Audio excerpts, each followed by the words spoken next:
Hello and welcome to Mindful Minecraft. This is Allthemodium, and I'm your guide, Andrew. In this mod pack, we're going to be going through many challenges. We're going to push the limits of what should technically be possible in Minecraft. This is a really heavy mod pack. I've gone ahead and I've added a ton of RPG mods to it because I love the elements that those bring to the game. We have a couple things bookmarked here. We've got a backpack from Sophisticated Backpacks. This is pretty simple. We need any string, any chest, and then any leather. Then we've got a book of skills, which is leather, 2 books, a gold ingot, and 2 paper. And then we've got 2 iterations of a flint knife, one from Farmer's Delight. This one guarantees us a secondary resource, as here. And then this one from Gregtech has fire aspect on it. This is really nice comboed with the flint knife because we can set the mob on fire and then finish it off with the Farmer's Delight one to get extra cooked food. Let's jump right into it. I think our first order of business is going to be getting ourselves some gravel so we can get some flint.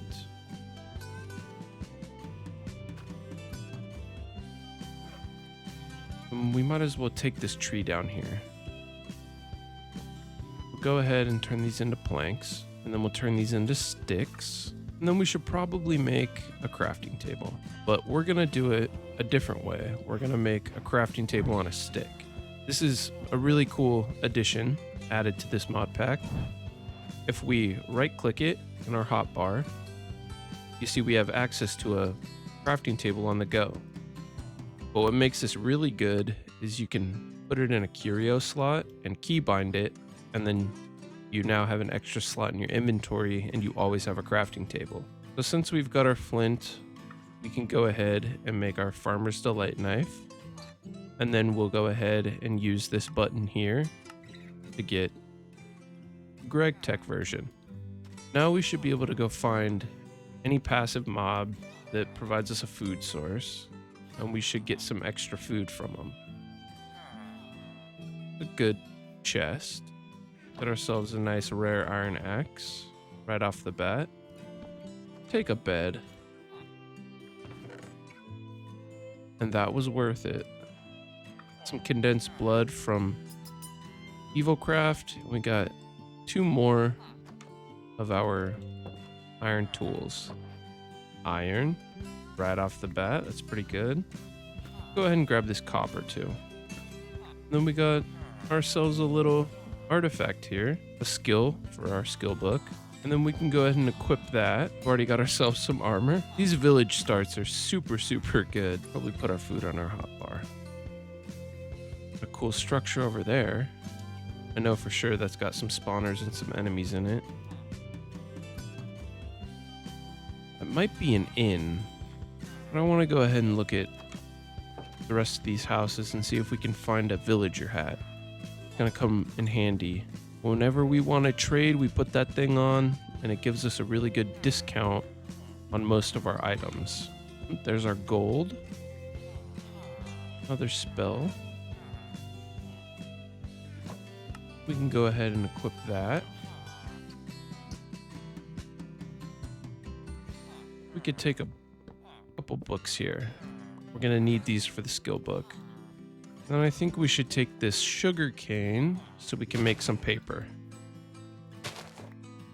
Let's head over this direction, see what we can find.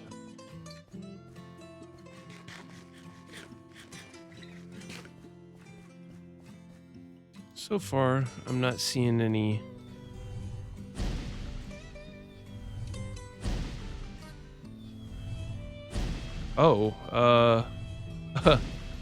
I think this is Mousy's mobs, and we definitely want to stay away from that. We are not ready for that. And grab this copper. It's coal. Oh no, it's just another village. Yeah, this is one of those inns. There is a dungeon below this. This will have string for us and a lot of gear. Want that. We want that golden carrot. Saddle.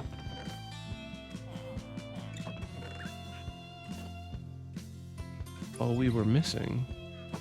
Then we can go ahead and take all these experience nuggets from create. Go ahead and get ourselves some levels. We need to find some leather. I think we've got a pretty good chance here. We gotta figure out how to get up. The parrot farm. I'd love to figure out what mod adds this. This is really cool. Okay, nope, we're gonna stay away from you again. We're gonna pick up a villager. We're gonna need them. The Easy Villagers mod makes that really awesome. It's a simple addition and it helps out a lot. Let's try and find our way up. If I had to guess, it's gonna be that big rope in the middle. We got a hot tub up here. More cocoa beans.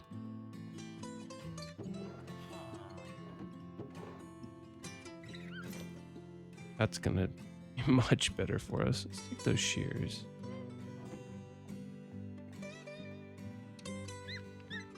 And we should keep going up. All we're looking for is some leather. Oh, this is nice. This is really cool. So we can put up to 8 different items in here, and then it stacks to 256 per slot. Go ahead and put stuff in here. I'm gonna clear our inventory up a bit. And it instantly goes into your inventory. I almost just fell there. Just need 4 leather. There's some iron. Did you look at that? 4 leather.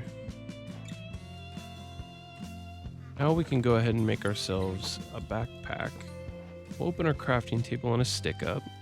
Our chest in the middle. String on the sides. Then leather in the middle. Now we've got a backpack. Go ahead and put these in there. Why not? We'll go ahead and equip the backpack. And we have everything we need for our skill book now. And we can go ahead and cross the backpack off the list. And the skill book. Now that we've got the skill book, we can open this up. We have our own little XP bank. And then we can start upgrading our skills. I'm going to go ahead and put attack damage right off the bat, and the rest in attack speed. And then we'll store the rest of our XP.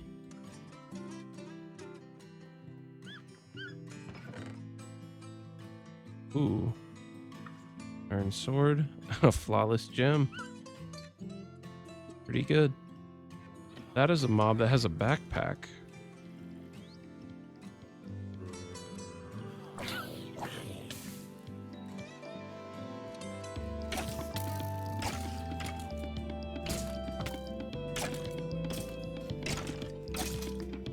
It didn't drop its backpack. That's so sad.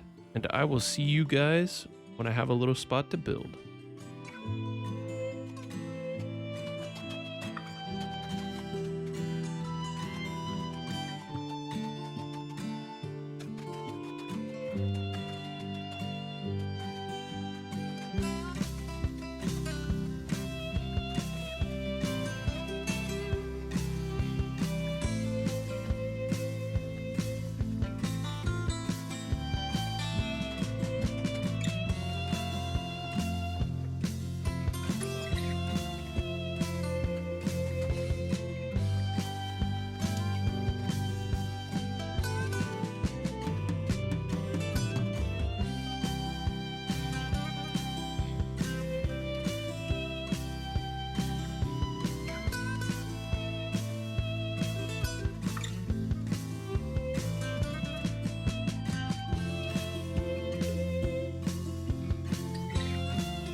So we found ourselves a little spot for the base.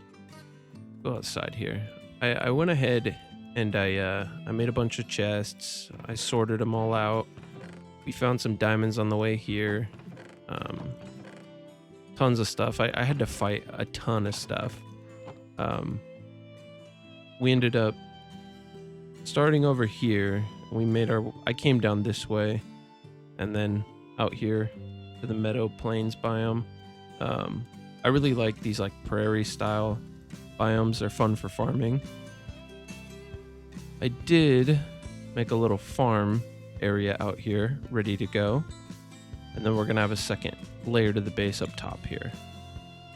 But I think this should be good for us to start and get some basic automations going. With that being said, I think we should first go get ourselves some food. We don't have too much cooked food and I don't really feel like making any, but I guess we can do something like this. I set these iron furnaces up so that the left side's the input, the top is a fuel input, so we can put any kind of fuel in here, and then the right is the output. We came across some stuff. Ars Nova structure right here, and I wasn't recording, and that kind of sucked. But we ended up getting some good stuff out of there. We've got a ton of gems for Apotheosis, some books, a couple spells, and this is our armor and gear chest that we've picked up so far. I think I'm gonna go ahead and bring this sword. I like this sword. And then this is our mob drops. But once this cooks up, we can let this go. This should be enough. I got apples and some of this other smoked flesh. I've got a mob yoinker tool that I got from a quest. And it uses our experience to pick mobs up. But I like the prospect of cows. We should go find some cows. Should be a ton of cows somewhere over here. Oh my, that's a big boy.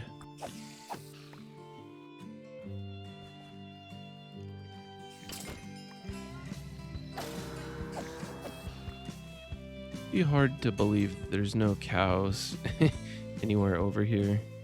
This.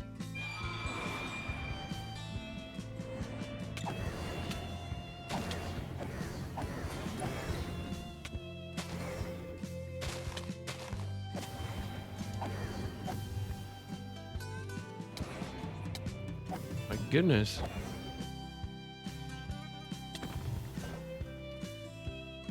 These guys even drop souls?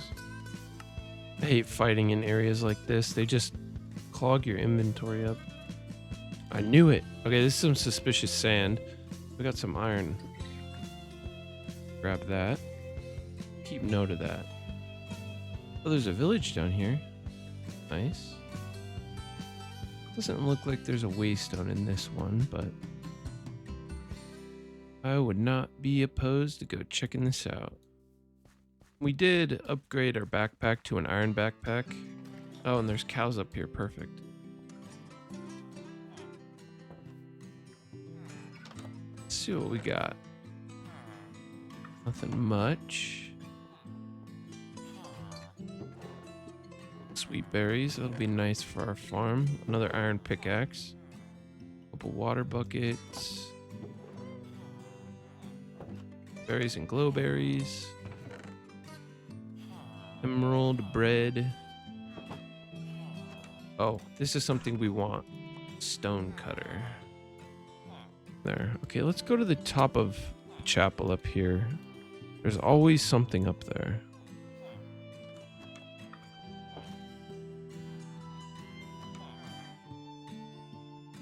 Hardcore parkour all the way up. Oh yeah, that's a ton of iron.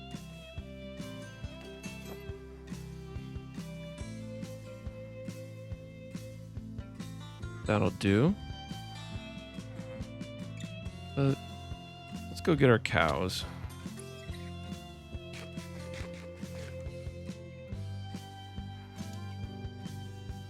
Finally get to show you how we use the daggers together.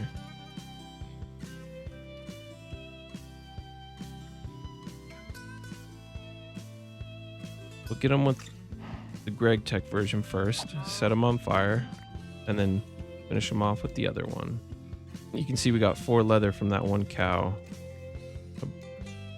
Maybe 1 steak? But we are gonna grab 1 cow. And then we probably gotta get this guy back.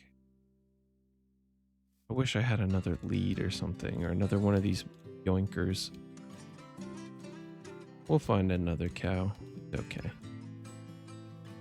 Just need a little bit of food right now, so we can fuel our mining trip. Kind of kicking myself in the butt right now for not bringing that waystone.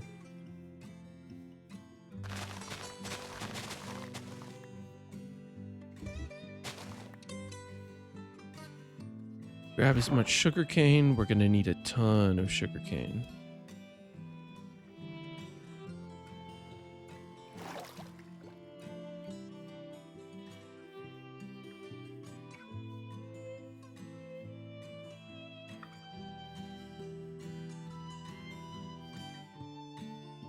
When we get back to the base, we'll sort our inventories real quick, and then I think it would be a good idea to go over some goals and kind of make a roadmap of where we're going to take things with this series. So I will be right back as soon as I put everything away.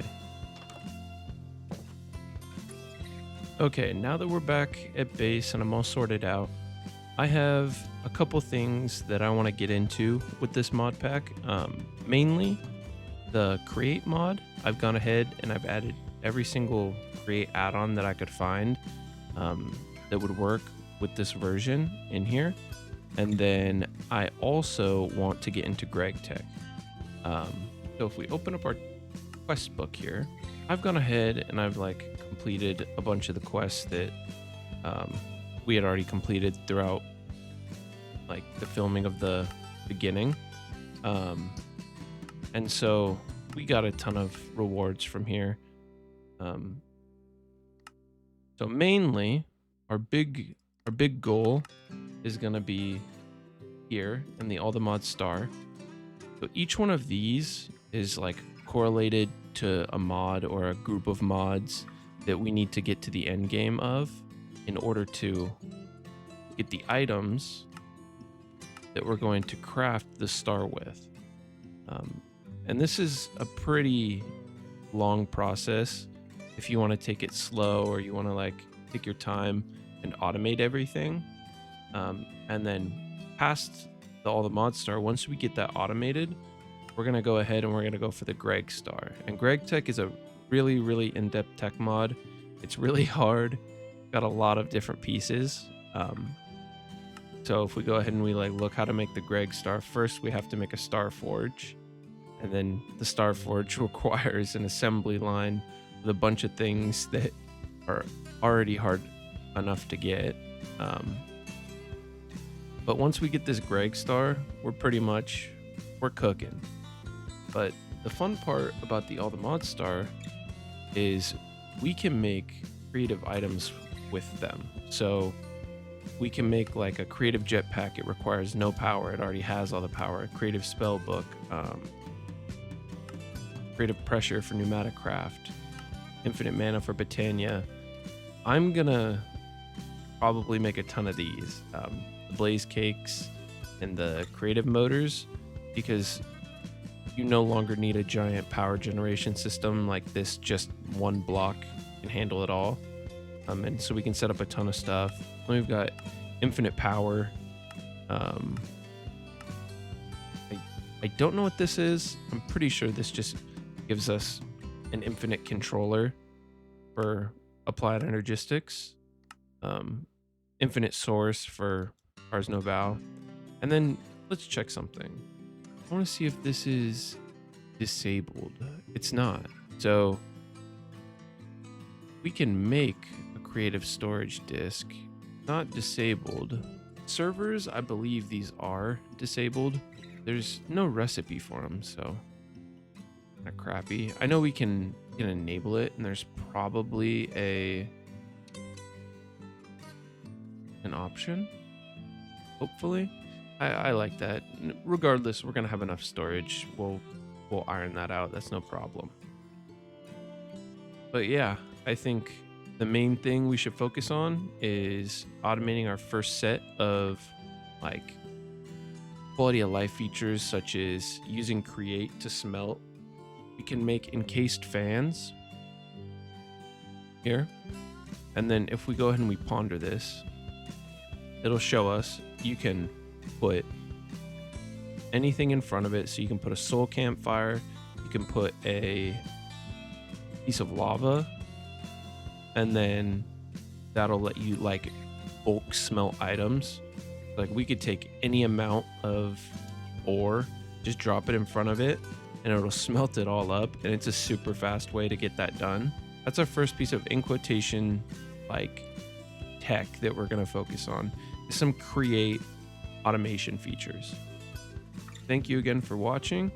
I really appreciate the time, and I'm really excited to get this Let's Play going. I hope you enjoyed this episode. We're gonna get right into it in episode 2.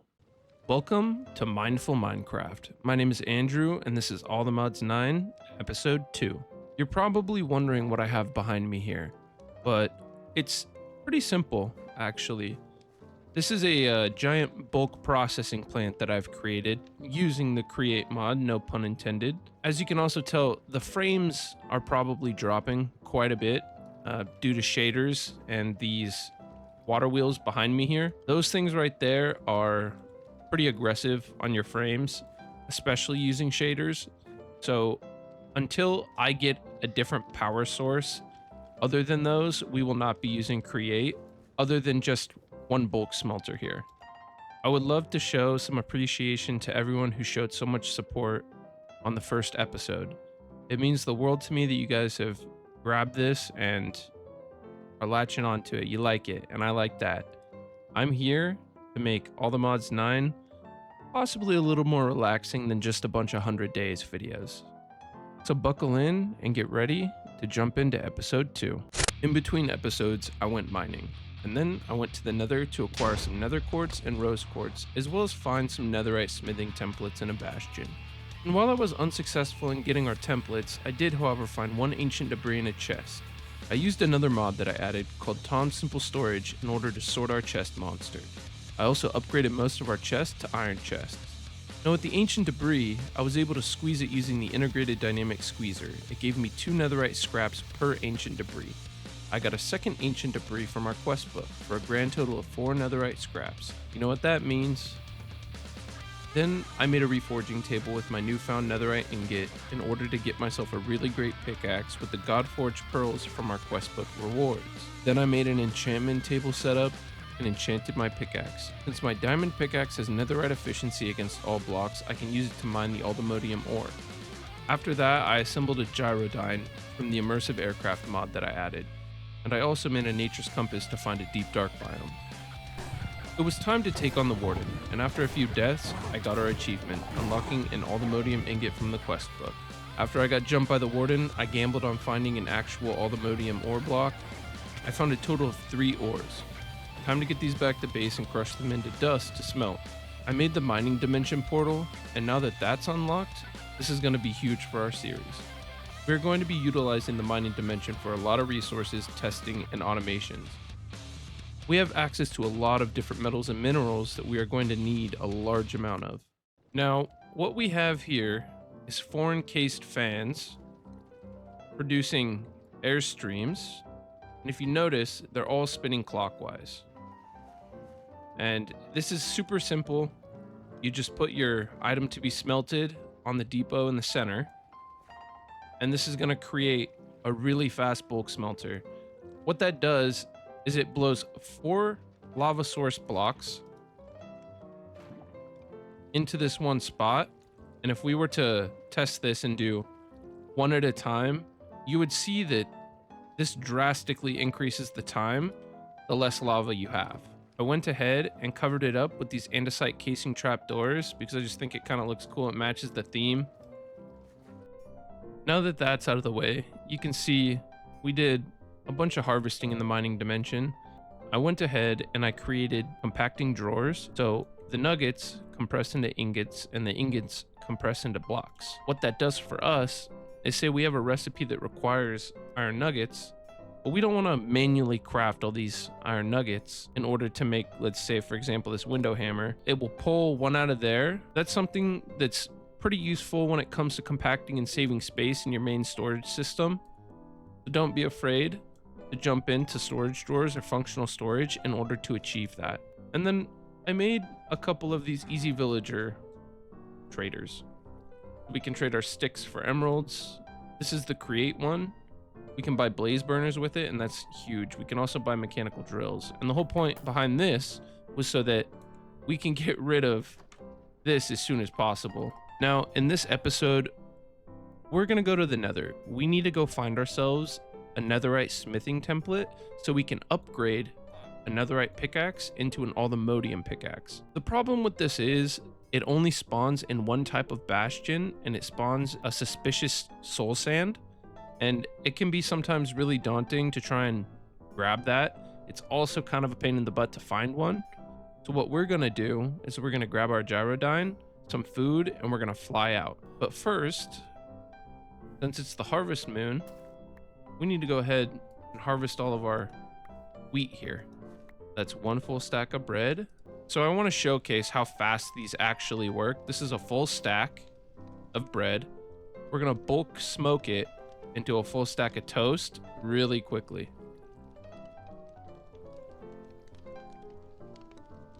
Now we have a whole lot of toast, and that's a whole lot of saturation for us.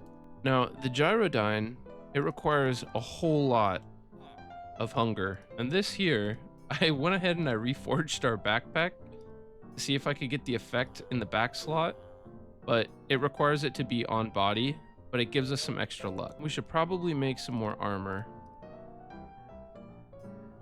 And we can reforge this into something we don't have any levels. So for now, we're just gonna equip this stuff. I'm also gonna bring my sword. Let's get out of here. Let's get in the gyrodome. I died here. It was not very chill. Now the cool thing about the nether in here, comboed with create, is you can utilize the rose quartz here and you don't have to craft that incredibly expensive rose quartz with 1 quartz and 8 redstone. Instead, you can just straight up sand individual clusters. I'm pretty sure our bastion's somewhere near here. We might actually get lucky and find a netherite smithing template in one of these. Okay, no smithing template in this one. But we do get some cool boots. And a cool spell. Ooh, cloud in a bottle. That could be really useful here. We're going to take as many apotheosis items as we can. Oh, yes, like that. See, that's a stone sword, but it's of epic rarity. Now we can scrap these in the salvaging table and get ourselves a solid amount of apotheosis material. Oh, this is... That was a bad choice, probably, but... Mine around this thing. Yep.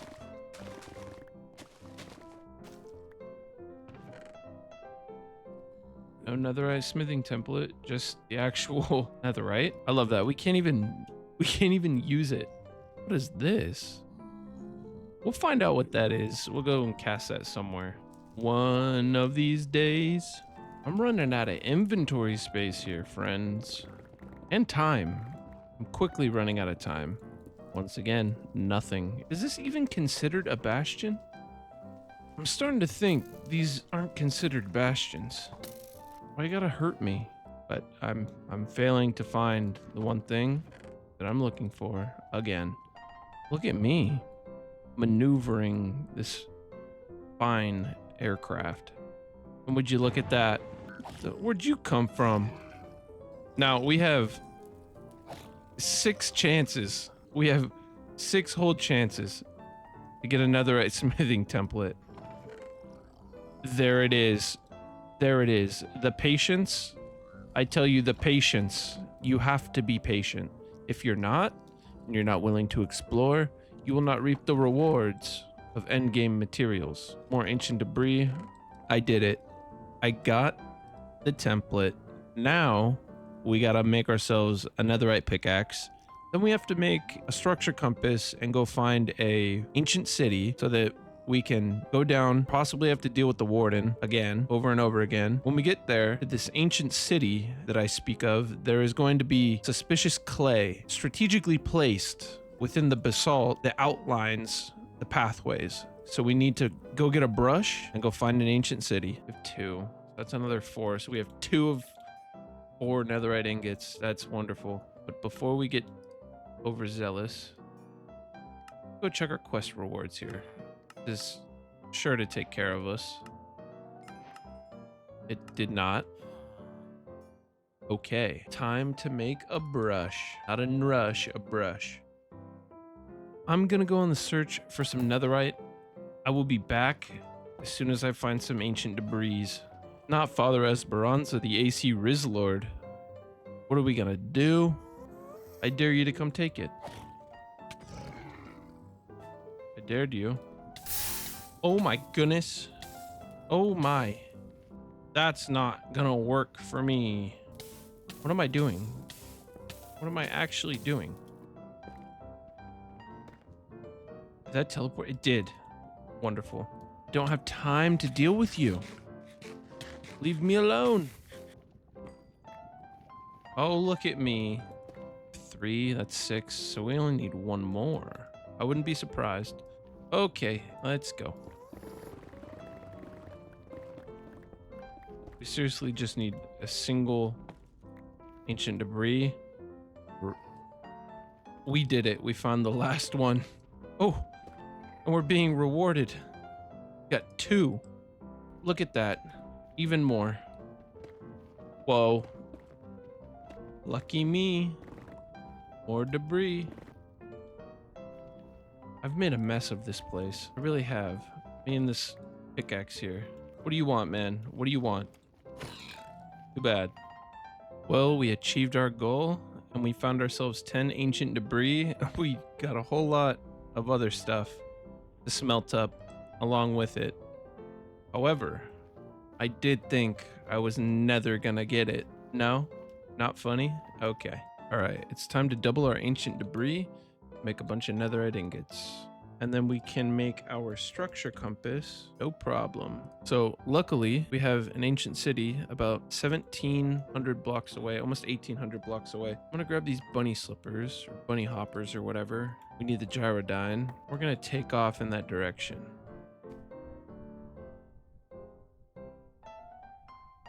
When we get there, we're probably gonna have to fight the warden, but I think it's gonna be worth it. All right, we have about 1,500 blocks to go. I will see you when I get there.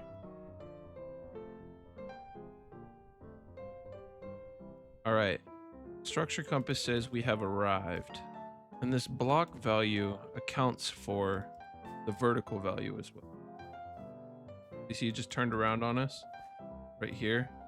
We just gotta go down like this. So I'm just gonna find a small tunnel all the way down. We're immune to fall damage. I'm not concerned. Oh, here we are. Bring it, buddy.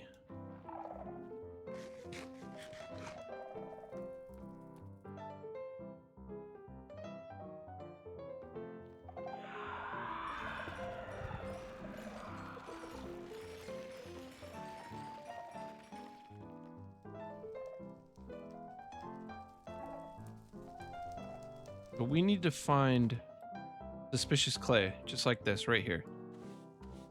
And right off the bat, we get our Allthemodium smithing template. And we are ready to make some Allthemodium gear. Now, Allthemodium gear is completely indestructible. And it's pretty awesome. Go loot up a little bit. Skulk. I'm breaking 3. I want to fight a couple of these guys. You just spawn already. Echo shards, we love that. There he is.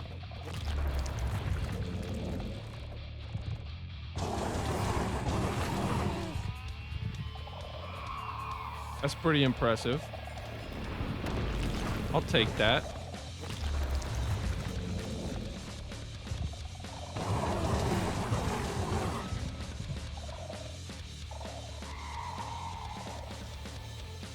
And just like that, we've got ourselves our template.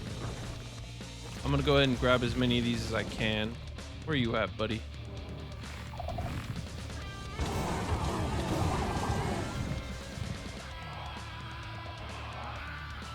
That attack speed combo with the attack damage bonus is pretty hardcore.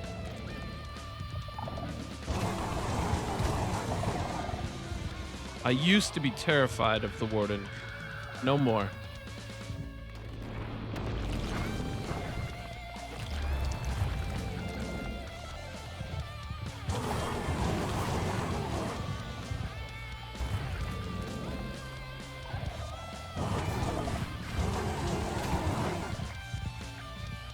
Alright, I think that's enough. I think it's time we make our way home and we go ahead and we craft our first Allthemodium pickaxe. We should have enough netherite to make the netherite pickaxe. Alright, we made our way out of the cave. It is time to go back home. We gotta make a couple things, and then we're gonna make our Allthemodium pickaxe. Then we're gonna reforge it and enchant it. Now, on the way down here, I did find a Yellowstone biome, and this is hands down my favorite biome available in this mod pack through the world gen. It is so cool. Go ahead. Found a village here.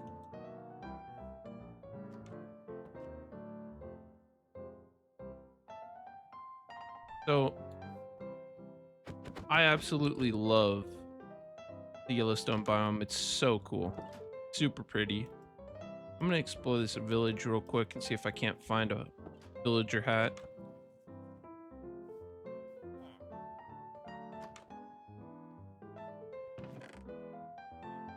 Take the emeralds. Sir? Sir? I'll have you know, I am weathered. I'm tired. I can't keep the fight up much longer. How many houses here? None of them have chests. Kind of sad.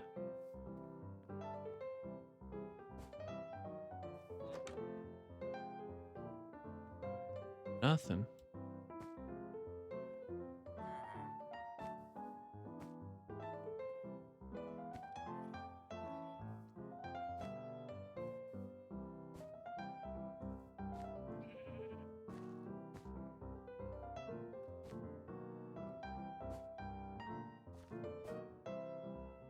Pretty small village.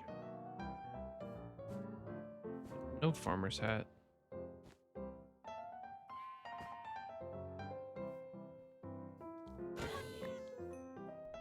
But I'm on my way back to the base. I will see you when I get there.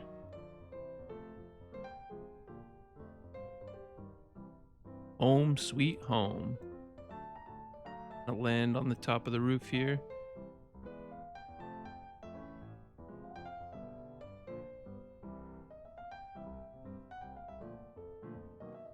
And we made it.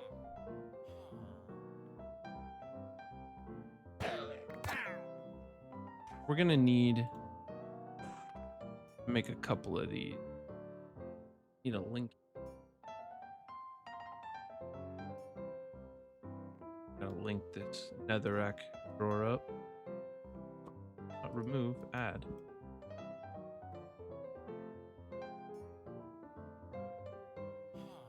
All right, so we're gonna go ahead and we're gonna craft a netherite smithing upgrade using the one that we got. So we'll always have an extra one. And we can afford to do that a couple more times. And then now we're gonna need one of these. We're gonna need netherite ingot. We're gonna need an Allthemodium.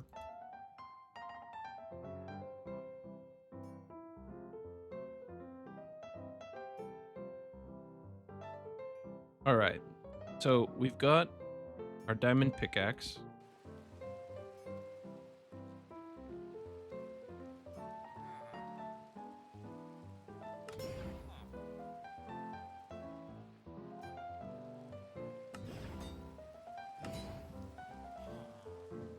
So what we've got going on here is we've got our netherite upgrade, a netherite ingot, our Allthemodium upgrade, an Allthemodium ingot, and our pickaxe of choice.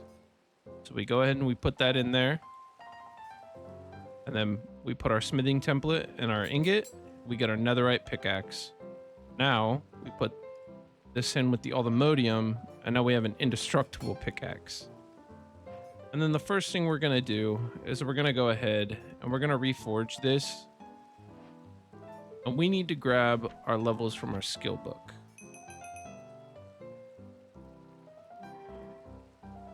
Looks like we can only make this one here.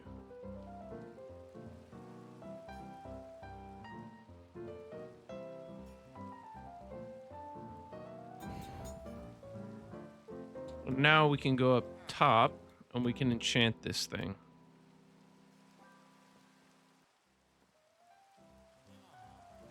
Just kidding, it has XP boost on it. Let's go ahead and strip the enchantment. Fortune 2 and auto smell. I don't know how effective that's gonna be. We can't mine coal with this thing because it'll just make graphite bars. But honestly, that might not be a bad deal. So that brings us to the end of episode 2. I'd like to say thank you for watching, and I really appreciate all the support that you guys have been giving. And we made ourselves that pickaxe that we've been wanting. We got our netherite smithing upgrades, and we got our Allthemodium smithing upgrades. I think the next step is going into the mining dimension and using our new indestructible pickaxe so that we can get ourselves set up for a massive overhaul of our storage system and our ore processing. Once again, thank you so much for watching. Have a great day.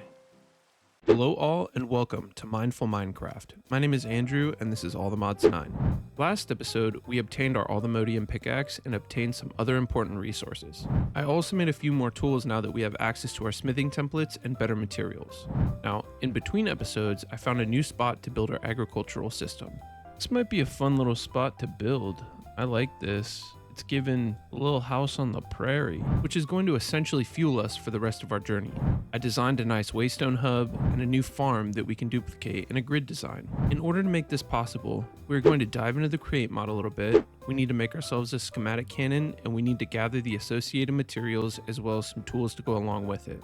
After that, we're going to set up our first ore processing factory using Mekanism, as well as some better early game power utilizing extreme reactors. For now, we will be sticking to Allthemods9, as there is way more content for us to cover. I'm going to keep posting Prominence 2 videos, however, it is going to be less frequent. And the Allthemods9 videos will start getting pumped out. I'm enjoying Allthemods9 way more at the moment, and I'd love to do some more short form tutorial specific videos for anyone that may need help with certain things. Let me know what you think. I'd love to say thank you to everyone who has been consistently watching and supporting the content. There's going to be some really useful items we go over later on associated with ore acquisition, building, and power. So stay tuned, get yourselves a snack, a beverage, and sit back to enjoy episode 3 of our Allthemods9 series. Now before we make the create schematic cannon, we should probably compile a little material list. The total raw material cost, the schematic cannon, the schematic table, the empty schematic, and the schematic and quill is as follows. 18 iron, 4 smooth stone, 2 logs, any logs will do, 1 redstone, 1 bow, 3 wooden slabs, any type of wood, 2 paper, 2 light blue dye, and 1 feather. Okay, so let's craft the schematic cannon. Going to be 2 iron blocks, 2 logs of any kind, 2 smooth stone, and 1 dispenser. That's why we need our bow and our redstone. Now let's go to the schematic table. This requires 3 wooden slabs of any kind and then 2 smooth stone. Next up, we have our empty schematic. This is going to be 1 paper and 1 light blue dye. And we need to make 2 of these. Then let's go ahead and make our schematic and quill. This is going to be 1 empty schematic and 1 feather. Now we have everything we need aside from a barrel. Any inventory works, but I just like using a barrel. Why not? Then we'll just grab some building blocks so that I can make something and make a little schematic and show you how we're going to use this. We also need gunpowder. Gunpowder is how we fuel the schematic cannon, and it's actually super efficient. Now that we're in the mining dimension, we have a lot of open space to build. We're going to take the schematic cannon, we're going to take our schematics, we're going to build something real small, and I'm just going to show you how this thing works. So first, let's go ahead and let's just place our schematic cannon. Then we'll place our schematic table, and then we have our schematic and quill. This is how we're going to copy and paste everything. And then we have our empty schematic. This is what we put in here. As you see, it says add your schematic here. So let's take our building blocks after we put our barrel down. This is the inventory this pulls from. Now we're going to build a little 4x4 interior house. Just to show you how this works.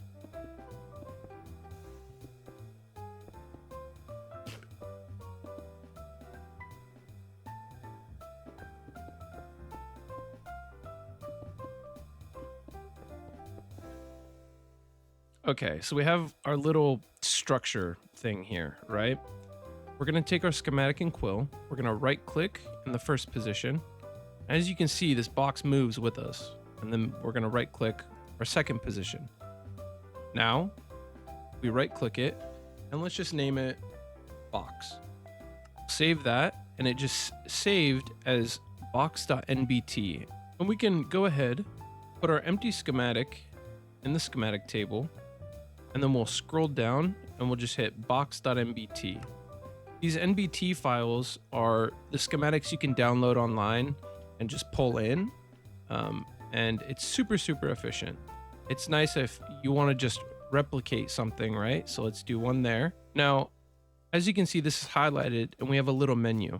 So if we hold left alt, we can scroll and change the tool we're going to use. Then if you're using the move modes, either move XZ or move Y, you hold control, and whatever face you're looking at, you move it from that face. I'm just scrolling back and forth right now. I'm just going to leave this where it is to showcase exactly how this works. We're going to go to the barrel. We're going to put our logs and our cobblestone in here. Then we're going to open the schematic cannon, and we're going to put our gunpowder in there. Every 1 gunpowder gets you 400 shots, and that's essentially 400 blocks. That's pretty good. Then we have our printer settings. This is really cool and kind of important.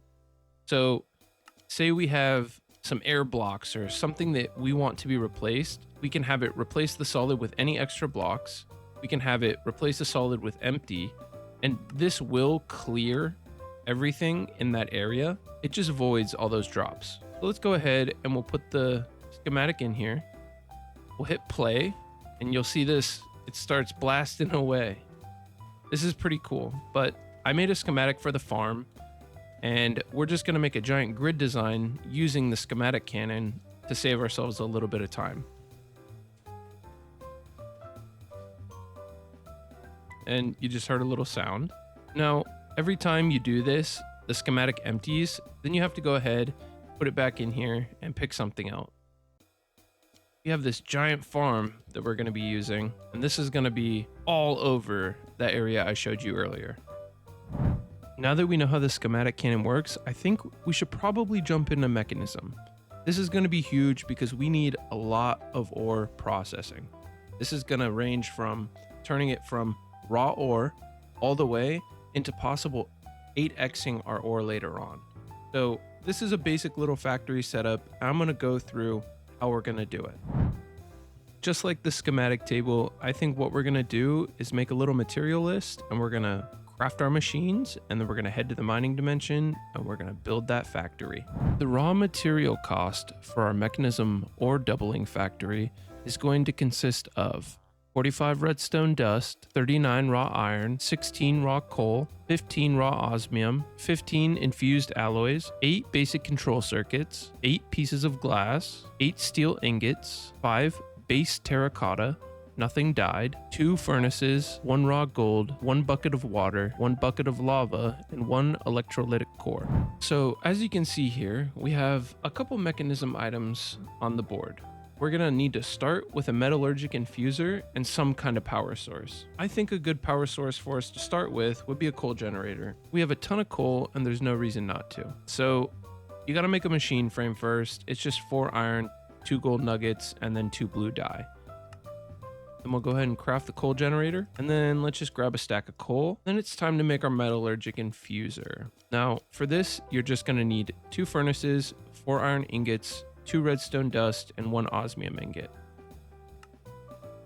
Now that's crafted up. I think the best way to do this, we should probably make 2 of these, but I already have one, so I'm just gonna grab that other one. And then we're gonna need some kind of power cable, and pipes has a really good starting power cable, so we'll just use that. It's just an energy pipe. It's 2 blocks of redstone, 1 redstone dust, and 6 iron ingots, and you get 16 energy pipes. And since we're using pipes, let's just go ahead and make the pipe wrench. You just need 2 of any metal rod and 2 flint. So we'll go ahead and just make some iron rods. Now we have our pipe wrench. We can go ahead and we can set this up. Now we're back in the mining dimension. So let's go ahead and let's put our machines down. We'll start with the coal generator, and then we need to run some energy from this. From here, we're gonna put 1 metallurgic infuser on the bottom, 1 metallurgic infuser on the top, and then we'll run a second energy pipe there. Now, we need to take our wrench and shift right click this side of the pipe. This turns it to output. Every time you see one of these little outlines, that is the output side. This side here, it doesn't have that little lip, so it's just input. So now that we have our machines hooked up, let's go ahead and let's put some coal in our generator. This is gonna start fueling these up, and as you can see, it does pretty good. Now we'll go ahead, we'll take half this coal because we're gonna need it. Next up on our list, we need to make an enrichment chamber. And to do this, we're gonna need some steel casings. So that's gonna take steel, and steel actually has a pretty easy little process here. All you have to do is put coal or carbon into the metallurgic infuser with an enriched iron. And in order to get enriched iron, you need to do the same thing. Just put coal, iron, and you get enriched iron. We're just gonna put 16 coal in the top, and then we're gonna go ahead and we're gonna put some iron in here. Now we only need 4, but we need 8 total for this whole setup, so let's just do 8. Now this will go through. It's gonna turn our iron into enriched iron, and I'll be right back as soon as this is done. But while we wait for this to complete, we might as well go ahead and complete our basic control circuits. But for that, we need osmium and redstone. Now, total, we're gonna need 8 of these basic control circuits. So we'll need 8 ingots, and then we're gonna need 16 redstone dust, because each time we make one of these, it uses 20 millibuckets, which is just 2 redstone. Let's go ahead, let's put 16 in here. And this is gonna go, and it's gonna turn all this osmium into our 8 basic control circuits. Now our enriched iron's done, and you can see here we've got 80 millibuckets of carbon left, or just 8 pieces of coal. We're gonna go ahead, we're gonna put this back in, and we're gonna get 8 steel dust. So our basic control circuits are complete, so let's just go ahead and put those away. Next, we're gonna have to smelt this steel dust back into steel. So let's go ahead and let's run back to the base and smelt this up real quick. So now that we're here, we're just gonna smelt this up, and then we'll go right back. But first, we need to grab a couple more materials. Let's go ahead and let's get our glass. We need 8. And then we're gonna need 5 terracotta. We're gonna need 1 bucket of water and 2 buckets of lava. Let's go ahead and get those real quick. And then we're gonna need 1 gold dust, 2 osmium dust, and 1 iron dust. You can do this a couple ways in order to get the dust, but I'm just gonna go ahead and I'm gonna use an ore hammer. The reason why I'm going with the ore hammer is because you need a minimum of 3 ore in order for the enrichment chamber to process whatever you're putting in there into dust. So I would just prefer to take this gold and make 2 gold dust out of that. And then we're gonna need osmium. And then we need iron. Now we have all the dust we need for our electrolytic core. I just wanted to get the electrolytic core out of the way. So we'll get to this infused alloy in a second, but we just got our dust.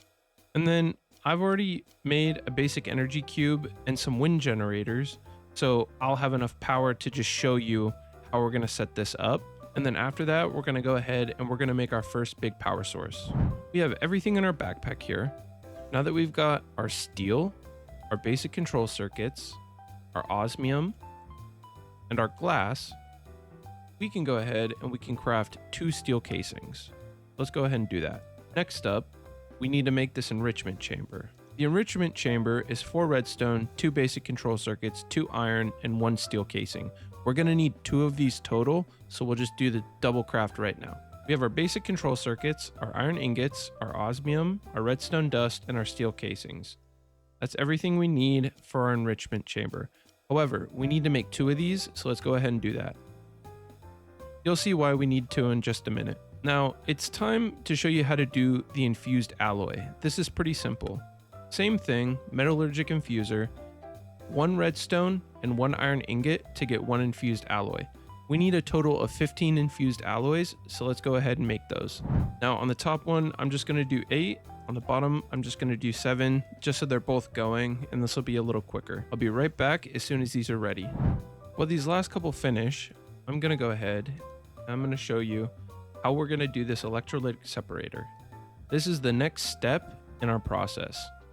So this is going to take water and turn it into oxygen, and we need oxygen in order to fuel the purification chamber. So let's go ahead and let's make this electrolytic separator. Now this is why we needed to get that dust. So let's go ahead first and we'll make our electrolytic core. This is going to be 5 infused alloy, 2 osmium dust, 1 iron dust, and 1 gold dust.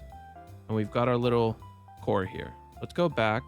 Now all we need is 4 iron ingots, 2 infused alloy, 2 redstone, and that core. Now we have our electrolytic separator. Moving on, we need to make the purification chamber. This one's a little expensive, but that's why we needed that enrichment chamber. First, we're going to need to make 2 of these advanced control circuits, and that's 1 basic control circuit and 2 infused alloy. So let's go ahead and craft our advanced control circuits real quick. We just need 2. And then we have everything else we need to make the purification chamber. Now we only have 1 more machine on our list that we need to make.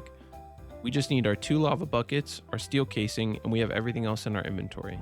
We're actually going to need 1 more steel casing, so I went and I ran back to the base to grab it. My bad. So we just need 2 lava buckets, 1 steel casing, 4 redstone, and 2 basic control circuits. And that's it. That's all we need. Except for 1 more item.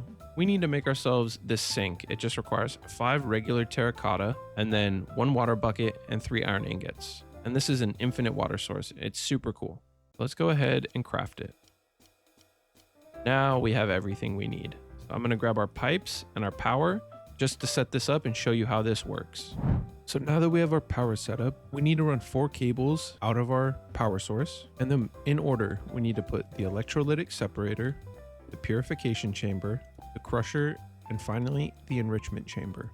Now, each of these has sides, and these sides dictate what goes where. So for us, our electrolytic separator, we need to go to side configs, we need to go to gases, we need to turn eject on, make sure that's on, and we need to make write output 2. You'll notice this has like a teal outline, and that's why we want to put it in this second slot. it corresponds with that teal outline. Next up is the purification chamber. For this, we want to click gases. We want to click on the left one and make sure that's on input. Now this will transfer gas into our slot here. Then we want to make sure we're in the item configs tab.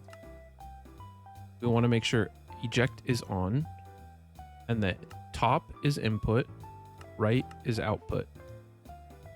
Then for the crusher, we want to make sure left is input and right is output. In the enrichment chamber, we want to make sure left is input and right is output. Now, all of these are set up so that when we drop one ore into the purification chamber, it will then turn into 2 iron dust by the time it comes out of the enrichment chamber. So let's set up 2 pipes. Let's make sure they're set to extract. This one doesn't need to be. Let's get 2 barrels. One up here and one right here. And then we have one more thing to do. We need to make sure that all of these can get power. So let's go back to the side config, go to energy. You'll see the pipe here for energy. Go ahead and make sure that's on input and do that on all of these.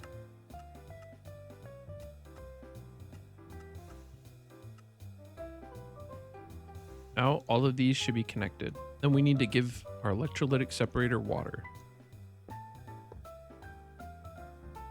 We need to go back into side configs, go to fluids, and on left, make sure we click input. Now we need to make sure that this is set to export, and you can see we're full of water. And last step, we just need to power everything. So now this is making hydrogen and oxygen. Later on, we're going to store this because we're going to need it. But we have 2 options here. We have a dump system on both sides for each gas. I have it set so when the oxygen fills up, the machine will go idle. When hydrogen fills up, it'll dump the excess, just for now. Now we just need to put 1 ore in here, and it will make its way through and turn into 2 iron dust here. So let's go ahead, we'll put our raw iron in the barrel, and let's set this to extract. Now it comes in, it starts processing, and it's gonna make 2 iron clumps. These iron clumps are gonna go straight into the crusher, and they're gonna make 2 dirty iron dust. And then it's gonna go into the enrichment chamber, and it's going to turn into 1 iron dust. But we have 2 of them. So we've essentially turned our 1 iron ore into 2 iron dust. And that is how Mekanism ore doubling factory works. It's that simple. It's really small. And there's plenty of ways that we can compact this even further. But once we get our new big power setup, this is going to go way faster. I hope this helped. This was kind of a pain in the butt to make because I messed it up a couple times. That's on me. But this is our Mekanism ore doubling factory. It's small right now, but once we get ourselves some big power later on this episode, this is going to be a powerhouse to be reckoned with. So now that we have our ore processing factory set up back there, I'm going to turn this area here that I outlined into a reactor right here in the center.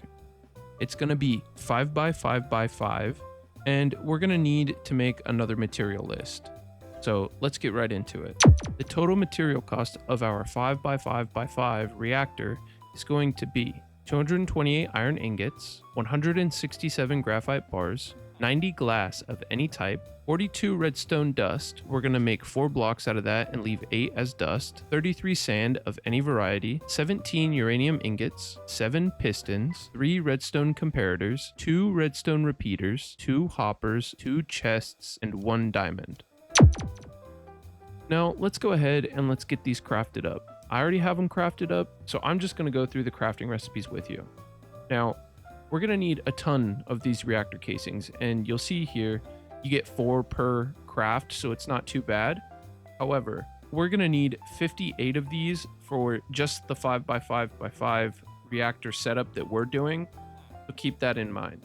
It's going to take us about 33 crafts total, but we're going to make a total of 132 of these reactor casings.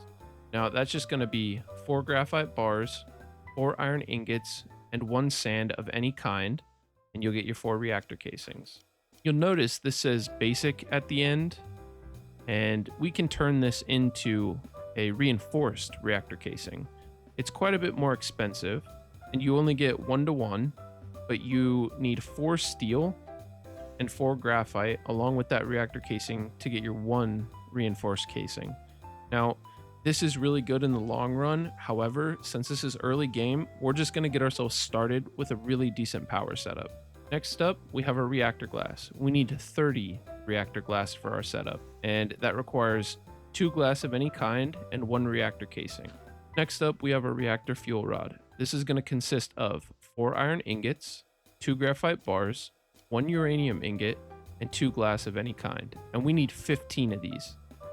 After that, we have our reactor control rods. This requires 4 reactor casings, 2 iron ingots, 1 graphite bar, 1 piston, and 1 redstone, and we need 5 of these.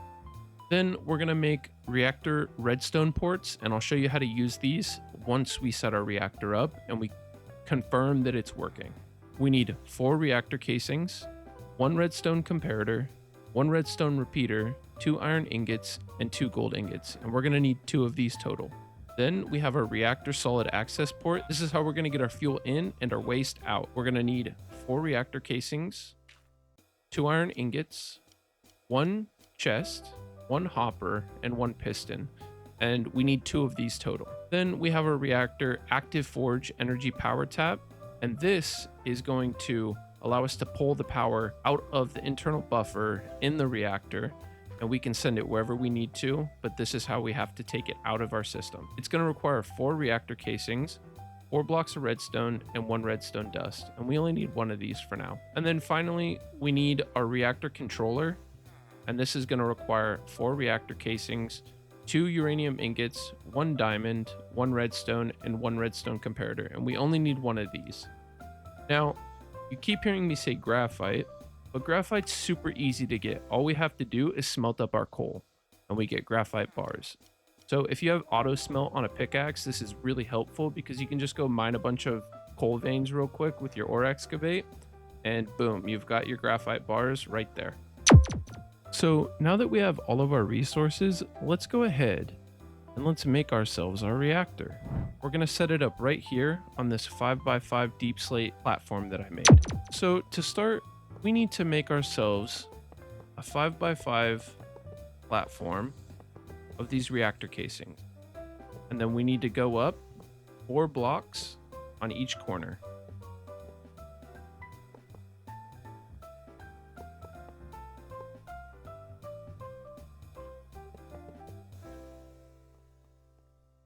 Now, this is what step 1 should look like.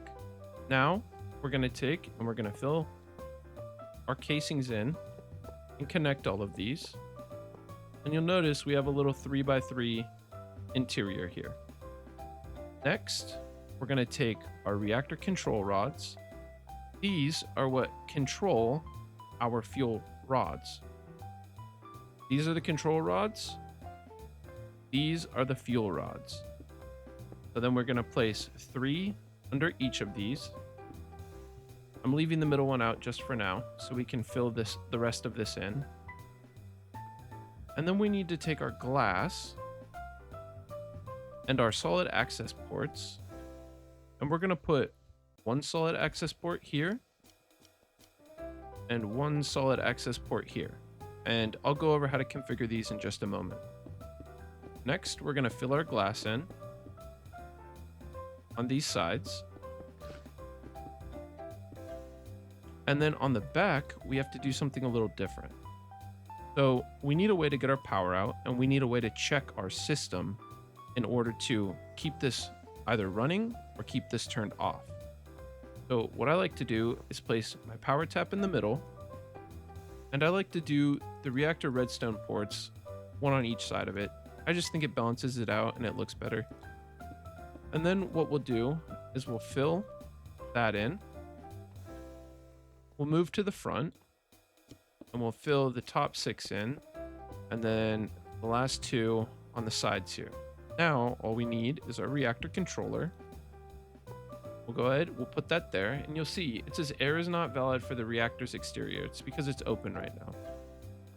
So we are going to need a way to cool this, and there's a couple different ways, but I am going to use platinum blocks just because I have them and it works for me. But we can also do water, but you cannot leave air. So if you put your water on the top here, it drains down, it's not going to work. It's only going to cool these ones here because that's where the source block is. So you have to start from the bottom and do one water there, one water there, one water there, and you repeat that all the way around. And that is how you would cool it. However, you can also use blocks like iron blocks, platinum blocks, netherite blocks, diamond blocks, gold blocks, emerald blocks. But we're just going to use platinum because it's pretty close to one of the best, and it's a really easy resource to get. Like, there is a ton in this mod pack. And so we'll place our platinum blocks just like this. We're going to box ourselves in here.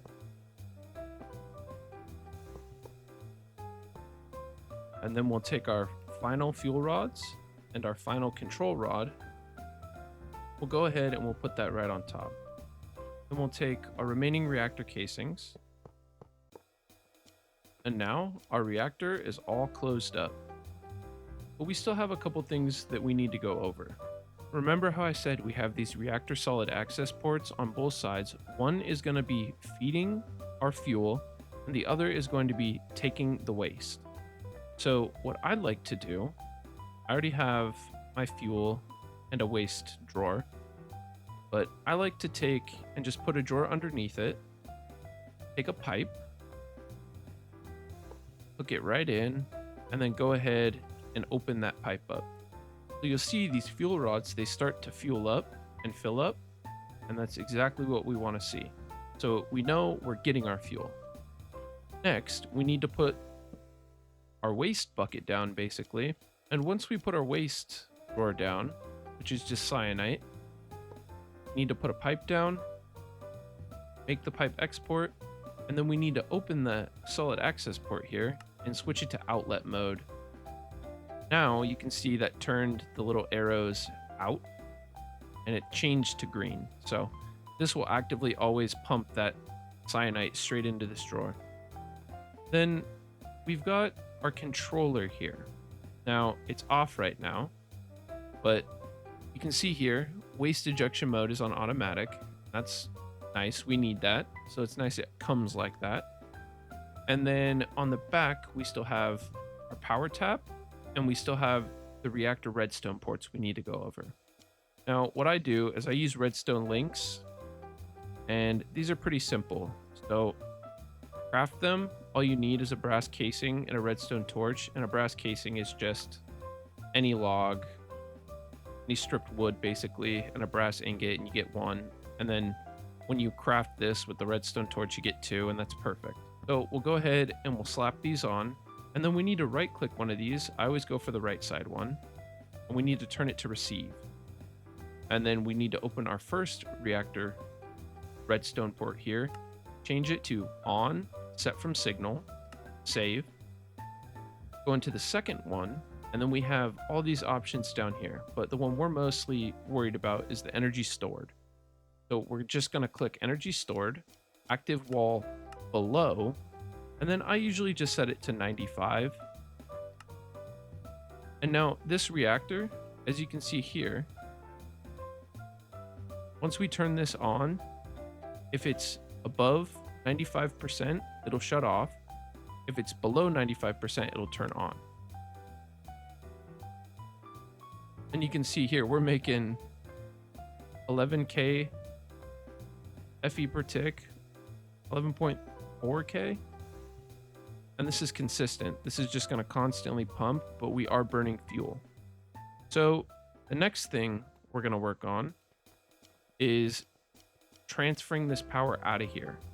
But what we need to do first is set a signal on these. I just use uranium ingots, just keep it simple. It's a reactor here. But now we have our power. And this thing is going to do some work for us. Over here, we only have 192, 192, 192. So we don't even have 1000 FE per tick in that little setup. And here we've got 11.4 thousand, which is pretty good. I hope this one was helpful. This is a new mod to me. I have never really done reactors, so I'm learning this as we go. and I personally enjoy it. I think it's cool. It's a definitely an interesting thing to be in Minecraft, I would say, but this is All the Mods 9, so what do we expect? Now, at the beginning of this episode, I hinted at some secret blocks. We have flux networks in this pack, and this is cross-dimensional, so we can use it in the overworld, we can use it in the nether, we can use it in the mining dimension, the end, the undergarden, the aether, anywhere that's not where the base of the power is. So to get started, we're going to need to get a couple materials here. That's why we're down here at bedrock. So in this mod, in order to get flux dust, we need to put redstone dust on a piece of bedrock, and then we need to right click it with obsidian. I'm going to go ahead, I'm going to take this obsidian here, go ahead and jump up. We're going to toss our redstone dust on to our bedrock. We're going to grab our piece of obsidian. We're going to place it above, and then we're going to left click, and you're going to hear a big bang. So our obsidian turned to cobblestone. That doesn't always happen, but it can.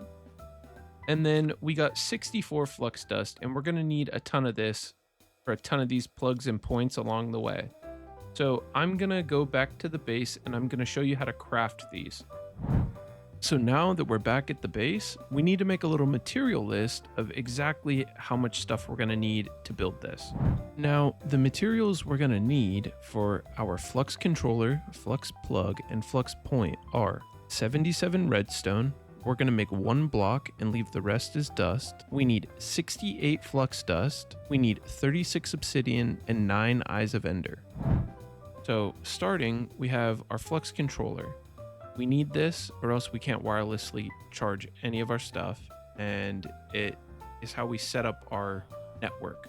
So this just requires 1, 2, 3, 4, 5 flux blocks, 1 flux core, and 2 flux dust. We only need 1 of these. Next, we have our flux plug. This is going to require 4 flux cores and 1 flux block, and this is what we're going to connect to our reactor in order to send our power to a battery or whatever we're using. Then we have our flux point, and this is 4 flux cores and 1 block of redstone. And this is how we're going to take power from our network and put it on machines wherever we go. Now we need to make flux cores. So that's 4 flux dust, 4 obsidian, 1 eye of ender per 4. We're going to have to make 9 sets of these because we need 33, and 9 times 4 is 36, and 8 times 4 is 32. And unfortunately, we just need 1 extra flux core to make this all work. And then the flux block just requires 5 flux dust and 4 flux cores. We're going to need 33 of these flux cores. So I've already gone ahead and I've made these. We have everything we need to start. And we're going to have wireless power in no time. Let's go back to the reactor and set it up. So we're back here at the reactor, and we have our power tap here. What I like to do is just set up my little flux controller just right by this. No reason not to. And then we need to click on this. This home page is where you're going to see your network. This is pretty important. And the reason why this is so good is you can bypass this limit, and no matter what, if you can make the power, this can transfer the power. It doesn't matter how much or how little it is. Now let's go ahead and let's make ourselves a network. Let's just name it reactor power.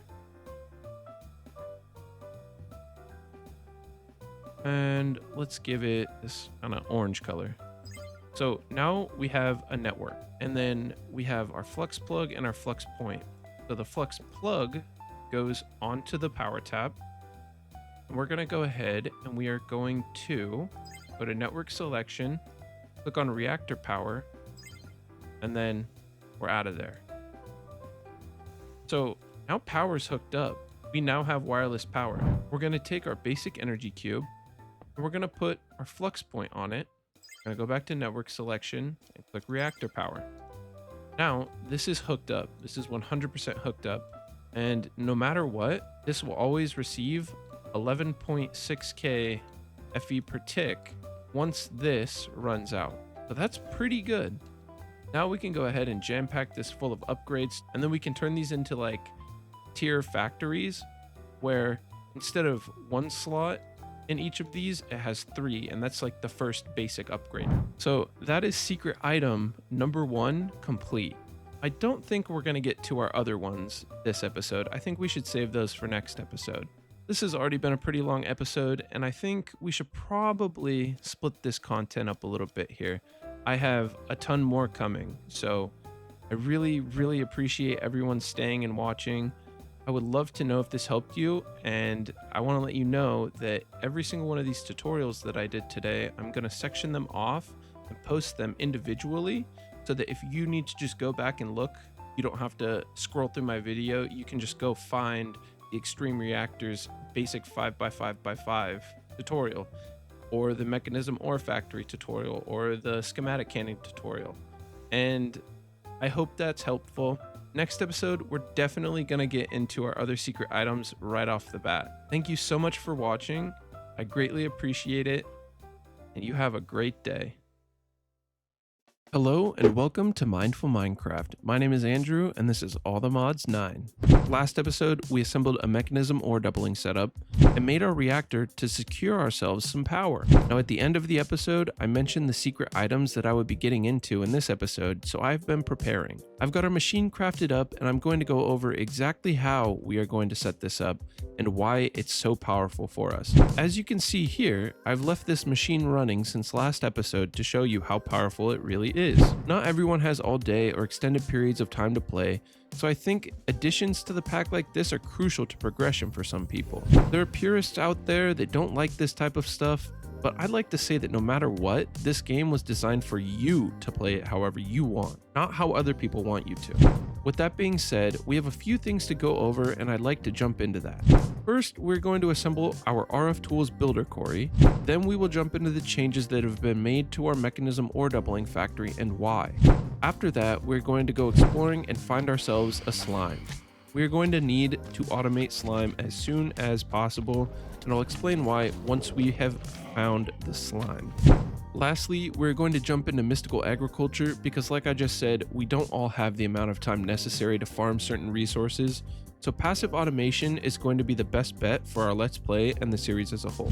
I hope you're ready. Get your favorite snack, your favorite beverage, and kick back and relax to episode 4 of our Allthemods 9 playthrough. So I'd like to show you how this builder works, right? This says builder, but do not be fooled by its name. It is quite the destroyer. As you can see here, we've got just a few resources. This thing, I left this thing going at the end of last episode and just let my game run. And let me tell you, I was not let down. I have infused this builder. There's a whole other machine we'll get into. I think I want to just show you how to craft this real quick. And then we can go ahead and we can set this up and you can see how it works as the base version. And then we'll infuse it later on. So jumping into our storage system here, we've got a couple things bookmarked, and this is the infuser. We need this later on. But to start, you need the builder. It requires 4 Allthemodium nuggets, 1 pearl of any kind, 1 machine frame. We learned how to do this last episode when we made our coal generator, and then 3 blocks of redstone. Let's go ahead and craft that up. This will be my 3rd one, but you can never have too many of these. And then we're gonna need the shape card. The shape card can be used to build or destroy, but first we need to make it into a version that can destroy. Go ahead and just craft our bricks up real quick. Craft the shape card. And then we need to do the quarry. It's just a diamond pickaxe, a diamond shovel, 2 iron, 4 redstone, and that shape card. Then we need to turn that quarry card into a fortune quarry.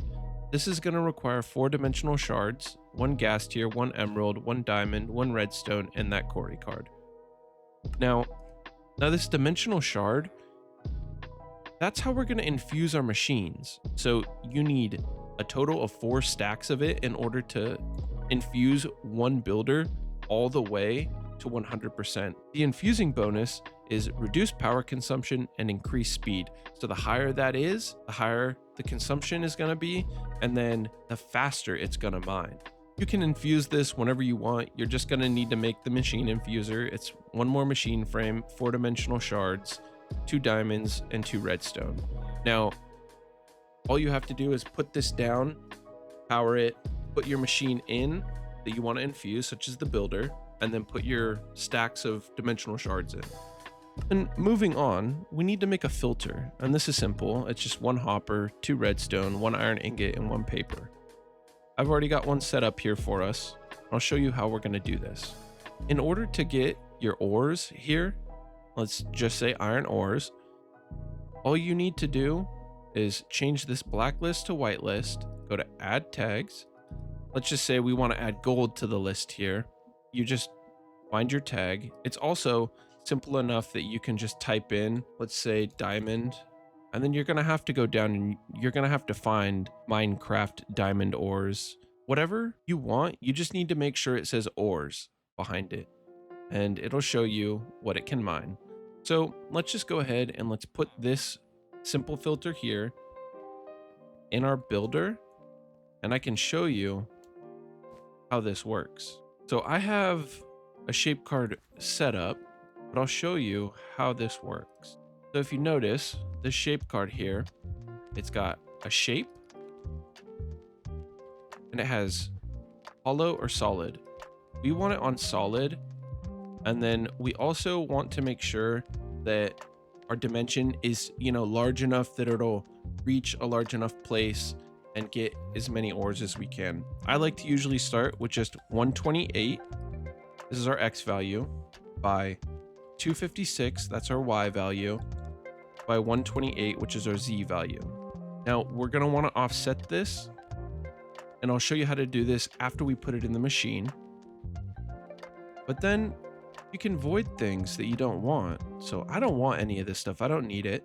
And then I want to enable tag matching so that it'll get any other random stone variants or dirt variants or sand variants. We just right clicked it in, it's there, and we've got our filter here. So let's go ahead and pop that in. So I usually press this builder at northwest corner and then support/preview mode enabled. And as you can see here, we've got a 128 by 128 giant support block structure here. This is nothing. You can break it and it'll all disappear. But this is important because it just shows us where we're at. I'm just going to leave it at -128, so it's 1 level below. The builder was in the center, and that's where it anchored off of. That's why we put it at northwest corner. So now all we need is power and an inventory in order to make this work. Let's go ahead. You have to put your storage on top, or however you're getting items out of here on top. I do not believe this works with pipes. It has to be an inventory like a barrel or a chest or a backpack. And then let's just hook our power up. Now we're powered up, we're ready to go. We need to put a lever on this thing to give it redstone signal. And then let's put our stack upgrade and our compacting upgrade. Now I'm gonna go ahead and press start on this thing, and it's gonna start mining, and it's only gonna mine the things that we filtered. So as you can see, we've got our iron. And once this hits 9, it'll auto compact into a wrought iron block, and this just saves us a ton of space. See, there you go. Just like that. We're gonna let this go throughout the course of this episode as its base model with no upgrades or anything like that, so that you can see how powerful this thing is in a short amount of time. And hopefully we come back to a ton of stuff.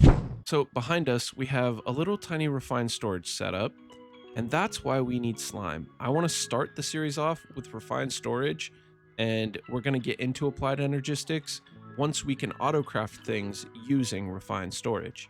I'm also going to set up refined storage, functional storage, and applied energistics into one system and show you how you can transfer things from refined storage into applied energistics and vice versa. We're going to save ourselves a ton of space using functional storage. The functional storage system will be the central system, right? In between our refined storage and our applied energistics, there will be functional storage storing all of our raw materials so that we can pull from our applied energistic system or our refined storage system whenever we want. So let's go ahead and let's go find us some slimes. We need slime. I've got a couple tools in the refined storage system over there that I'm gonna bring with me, and I'll show you once we get there. So we have our gyrodyne here, and then we've got our nature's compass set up with a swamp. I think that's our best bet with trying to find ourselves some slime. So let's head that direction. So we have our swamp about 800 blocks away, and we're just gonna head that direction. You'll see I've got a deep learner and a model framework. I will go over how to craft these once we get back with our slime. Now we have arrived in our swamp. Now it's time to find ourselves some slimes. They should be spawning, but we're gonna have ourselves a little fight here. But first we gotta land, pick our gyrodyne up, and I have the model framework in my hand, as you see. Okay, this is taking entirely too long. So I'm just gonna play the footage I got and I'm gonna narrate over it because this is ridiculous. I have not seen a single slime and I've been standing here for like 2 or 3 in-game days. I will also just show you how this model framework works because it works the same no matter what you're using it on. It's just a matter of actually finding that thing and then getting the prescribed kill count. Okay, so I'm gonna show you how to use this model framework on these zombie. So you right click the zombie, you get the data model, you open your deep learner, you put the data model in there. I just put it in my offhand so I can see how many kills I need in order for it to level up. It needs to be past a faulty model in order for you to use it in our simulation chamber. So let's just go ahead, let's get the kills for this real quick so I can show you how this works. All right, we're gonna go down into this cave here because we need to find some zombies to level up our data model.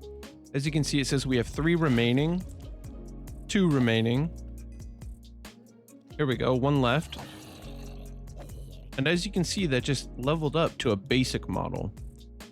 So I just wanted to show you how important it is in order for you to like actually level the data model up, because if you put this in and it's faulty, it's not going to simulate in the simulation chamber and you're not going to get anything and you'll be confused. So just remember that once you get your slime or whatever mob you want to do this with, you have to kill it a certain amount of times in order for it to like basically unlock itself and become accessible in that chamber. So I'm gonna make my way back to base, and then we are going to set up our simulation chamber and I'll show you how we're gonna get our slime. So as you can see here, we have a couple things set up. We have a model framework. This is what we just used in order to get our zombie and our slime. And then a deep learner, that's where we put that data model so that we can level it up and learn about that mob. Then we have prediction matrices, and these are used inside the simulation chamber here. It requires a prediction matrix and then whatever your data model is. So we have our slime data model. That prediction matrix is going to be used with the slime data model in the simulation chamber. It will get you with basic 5% chance of getting you a slime prediction, advanced a 22%, superior 65%, and self-aware 99.5%. And then if that simulation fails, you'll get a generalized overworld prediction. And you can see here, you can craft that with other mob drops and other items to get other drops. So this is super cool. It's super helpful and it's fairly cheap to make. The simulation chamber is where we put the model. It gets us our predictions. Then we have a loot fabricator. This is where we put those predictions to get our loot. So when you have those, you get to pick what loot you're getting from what mob you've put in that prediction. So we're going to get slime balls. We're going to get 32 per 1 slime prediction. And I think that's a pretty good conversion rate, considering that this is only 128 FE per tick. That's not a bad bad little ratio of cost to reward. So starting with the model framework, what you're going to use to capture that mob, you need 4 clay balls, 2 redstone dust, 1 smooth stone, 1 redstone repeater, and 1 gold ingot. Then you need the deep learner. This is where we put that data model in. You need 4 obsidian, 3 redstone repeaters, 1 glass pane of any kind, and then 1 redstone dust. And then to get those prediction matrices, you get 16 per craft. You need 1 iron, 1 gold, 4 glass panes of any variety, and 1 clay ball. And for the simulation chamber, you need 1 redstone comparator, 1 obsidian, 1 glass pane of any kind, 2 ender pearls, 2 lapis lazuli. And then for the loot fabricator, you need 1 netherite ingot, 1 obsidian, 2 diamonds, 2 gold, and 1 comparator. So I'm going to go ahead and I'm going to clean an area up, and we're going to make a hostile neural networks building that is set up solely to autocraft the prediction matrices. And then we're going to set up power and a little logistical setup in order to get this to work the whole way through. So as you can see, we've got our simulation chamber on the left side, and we've got our loot fabricator on the right, and then we've got our flux point right there in the center powering both of these. Now, we need a way to pull these generalized overworld predictions out of here and away from clogging our pipes, because if we were to just put a barrel here and then a transporter here and then open that up, what would happen if we had this also connected to the loot fabricator? It's not gonna pull this slime prediction over here automatically. So we need to change this and filter this so that it only pulls these generalized predictions into here and sends the slime predictions into here. So I always do that with a drawer. Drawers are the best like bit of filtering you can do if you don't have access to an actual filter upgrade for a pipe or something. I've never really dove that deep into Mekanism to see if you can do that, but this works just as good. So we put our little drawer here. This is going to fill up with our generalized overworld predictions. And anytime we get one of these little actual completed slime predictions, it'll automatically move into the loot fabricator over here. Now, what I'm going to do, I'm going to put a barrel down. I'm going to make sure that's not connected. Then I'm going to put this barrel down here and connect another transporter exporting out of this. And now no matter what, this will always feed those generalized predictions into the drawer here, and it will feed the slime predictions into the loot fabricator. And then once you've selected what you want, that will create and it'll export into your barrel here. Now, one way we can also step this up is I'm going to disconnect this here and then just put another drawer on top, pull that to export. We're going to lock these, then we're going to lock these. And I'm going to take and put the prediction matrices in this drawer. Now this will keep this topped off, and this is like manual automation, if that even makes sense. It's just passive. If you don't have anything in here, it's not going to be automated, but this is how we're going to do it for now, just so that we can get a good little stockpile of slime going on. This might have been a little complicated from the beginning, so if anyone has any questions, please feel free to ask in the comments. Hostile neural networks can be a little confusing sometimes because depending on the pipe mod you use or whatever logistical mod you use, sometimes it refuses to pull items to certain places. And this is my workaround. This is how I always do it. And I just wanted to share this with you because this is a really powerful way to get certain things that we can't always just go farm. So I hope this one helped. If you enjoyed this one, please let me know, because I can continue to do my personal little workarounds that a lot of people don't always do.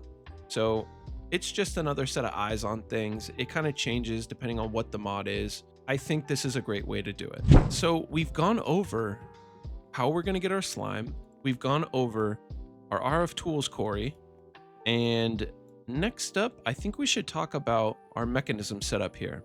So I went ahead and I changed this up back here. And I added these massive dynamic tanks that can store a ridiculous amount of gas. So these are actually super cheap if you have a good steel production set up. And we showed last episode how to do that steel production. I'm going to go over and showcase how to do these factories with a small steel production so that you can see how we made this and how this is going to change how fast things happen.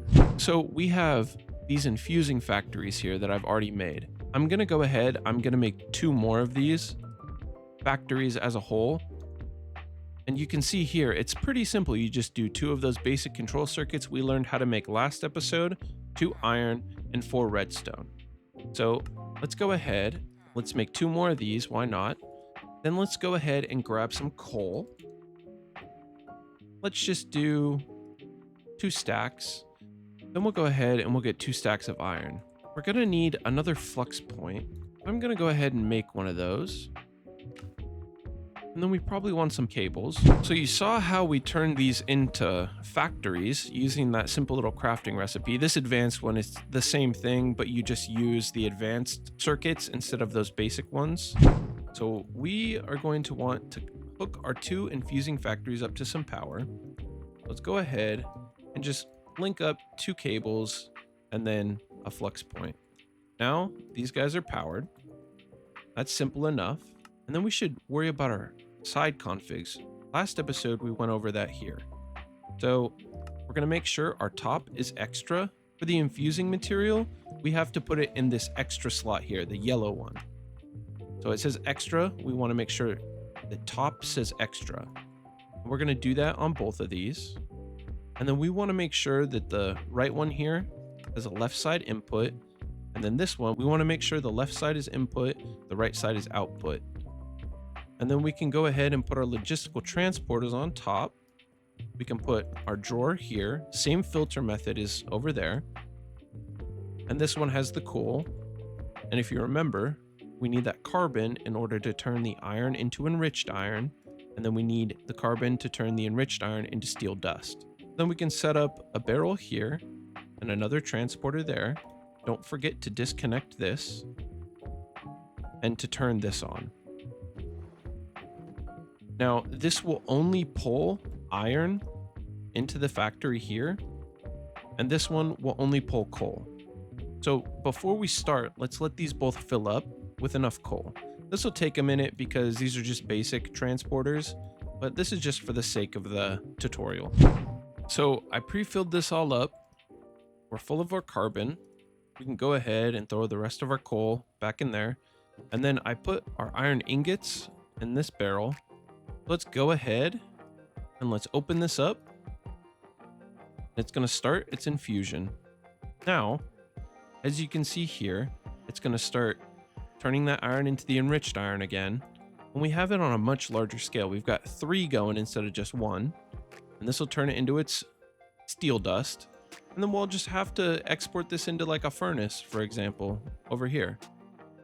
So I'm going to go ahead and get a little smelting factory set up right next to this with a barrel next to that it exports into. So I'm going to put the diamond furnace right next to this. These are super easy to make. There's a whole quest book here for that. You got generators and furnaces.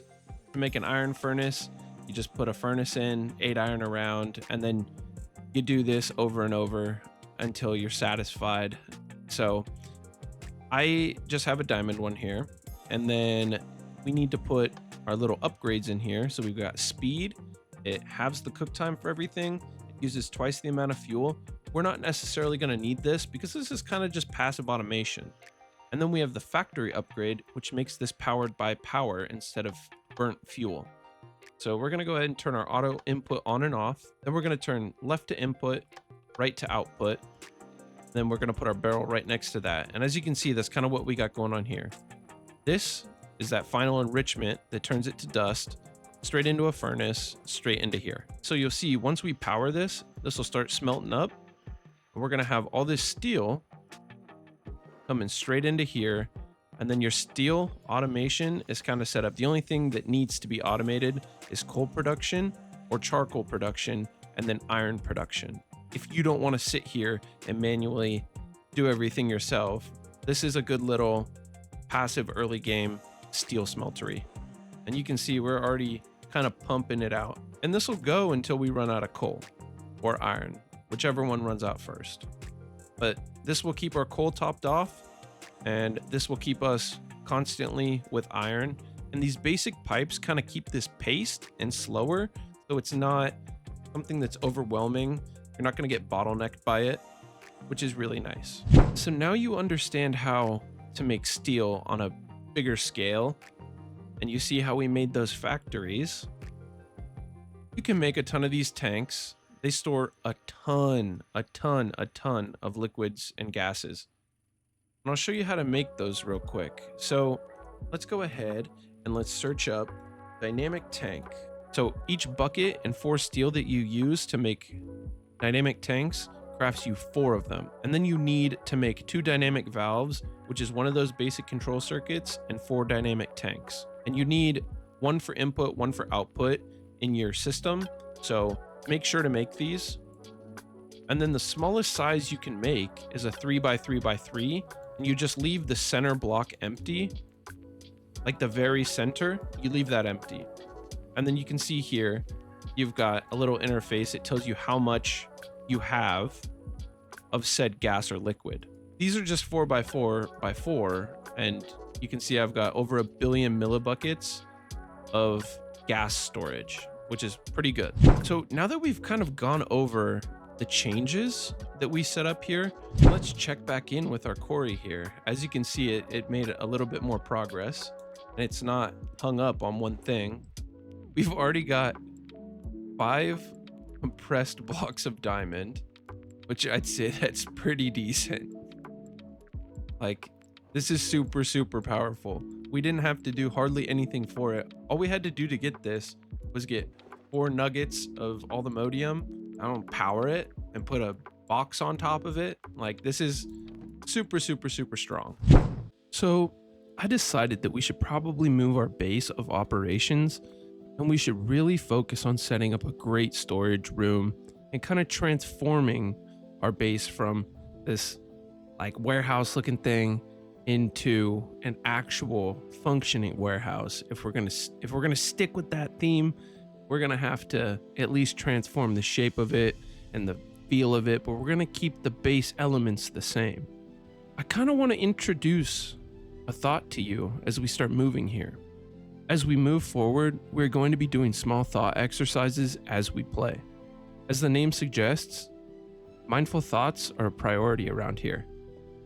So as we sort of transform our base here, let's talk about the topic of identity as a whole and personal identity as another version of identity. We're, in a way, altering the identity of our base, no? Or are we? How do we define identity? We usually use that term in conjunction with a descriptor of a person or a thing, right?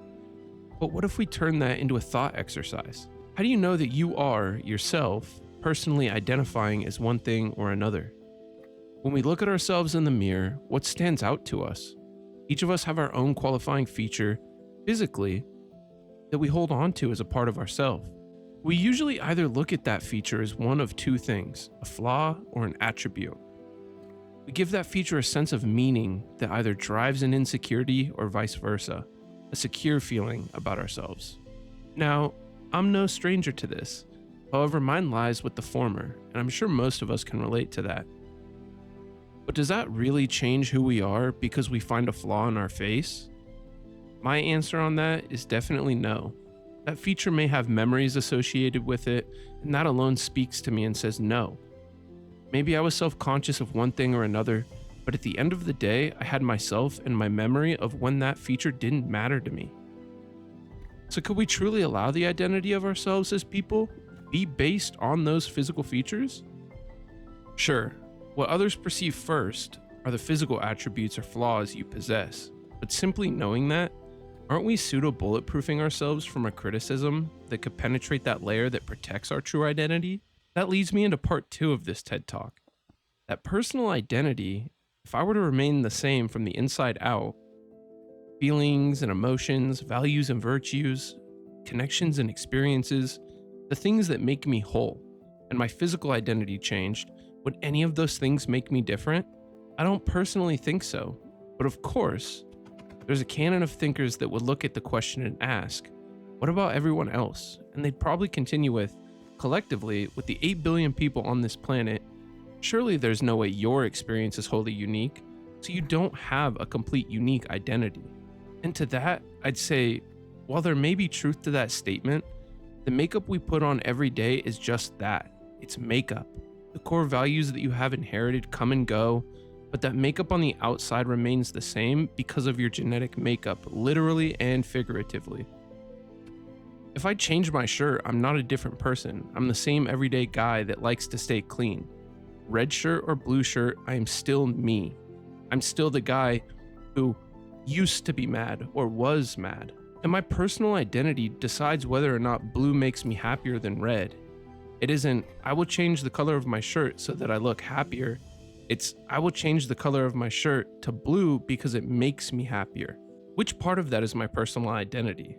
The part that stays the same, which is that yearning for order and cleanliness. The only part that changes is the physical identity, the thing that we don't necessarily define ourselves by.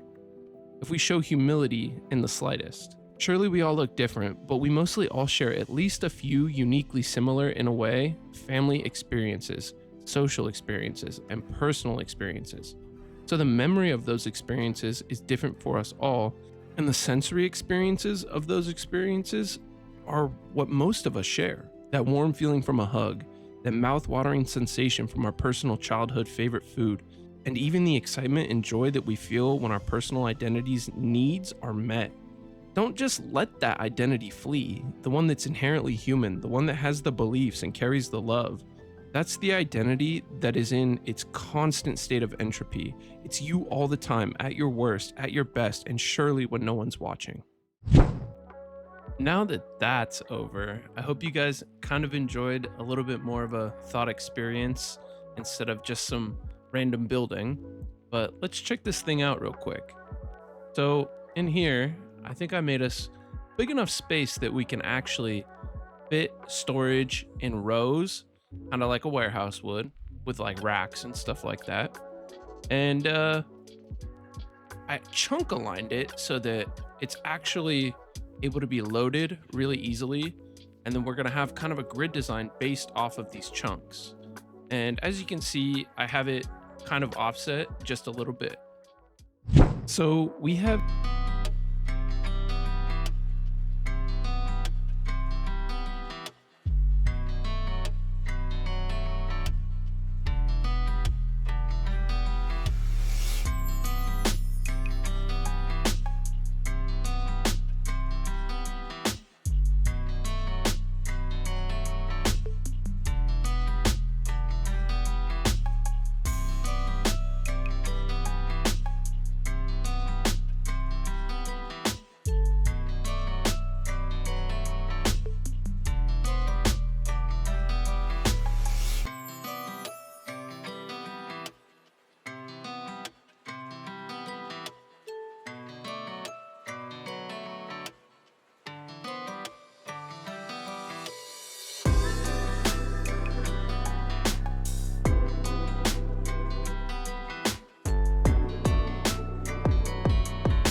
processor. Now, what about these cores?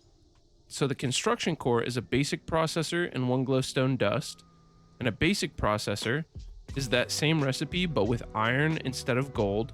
And you can probably guess these advanced processors, it's the same but with a diamond. So you need this basic processor here.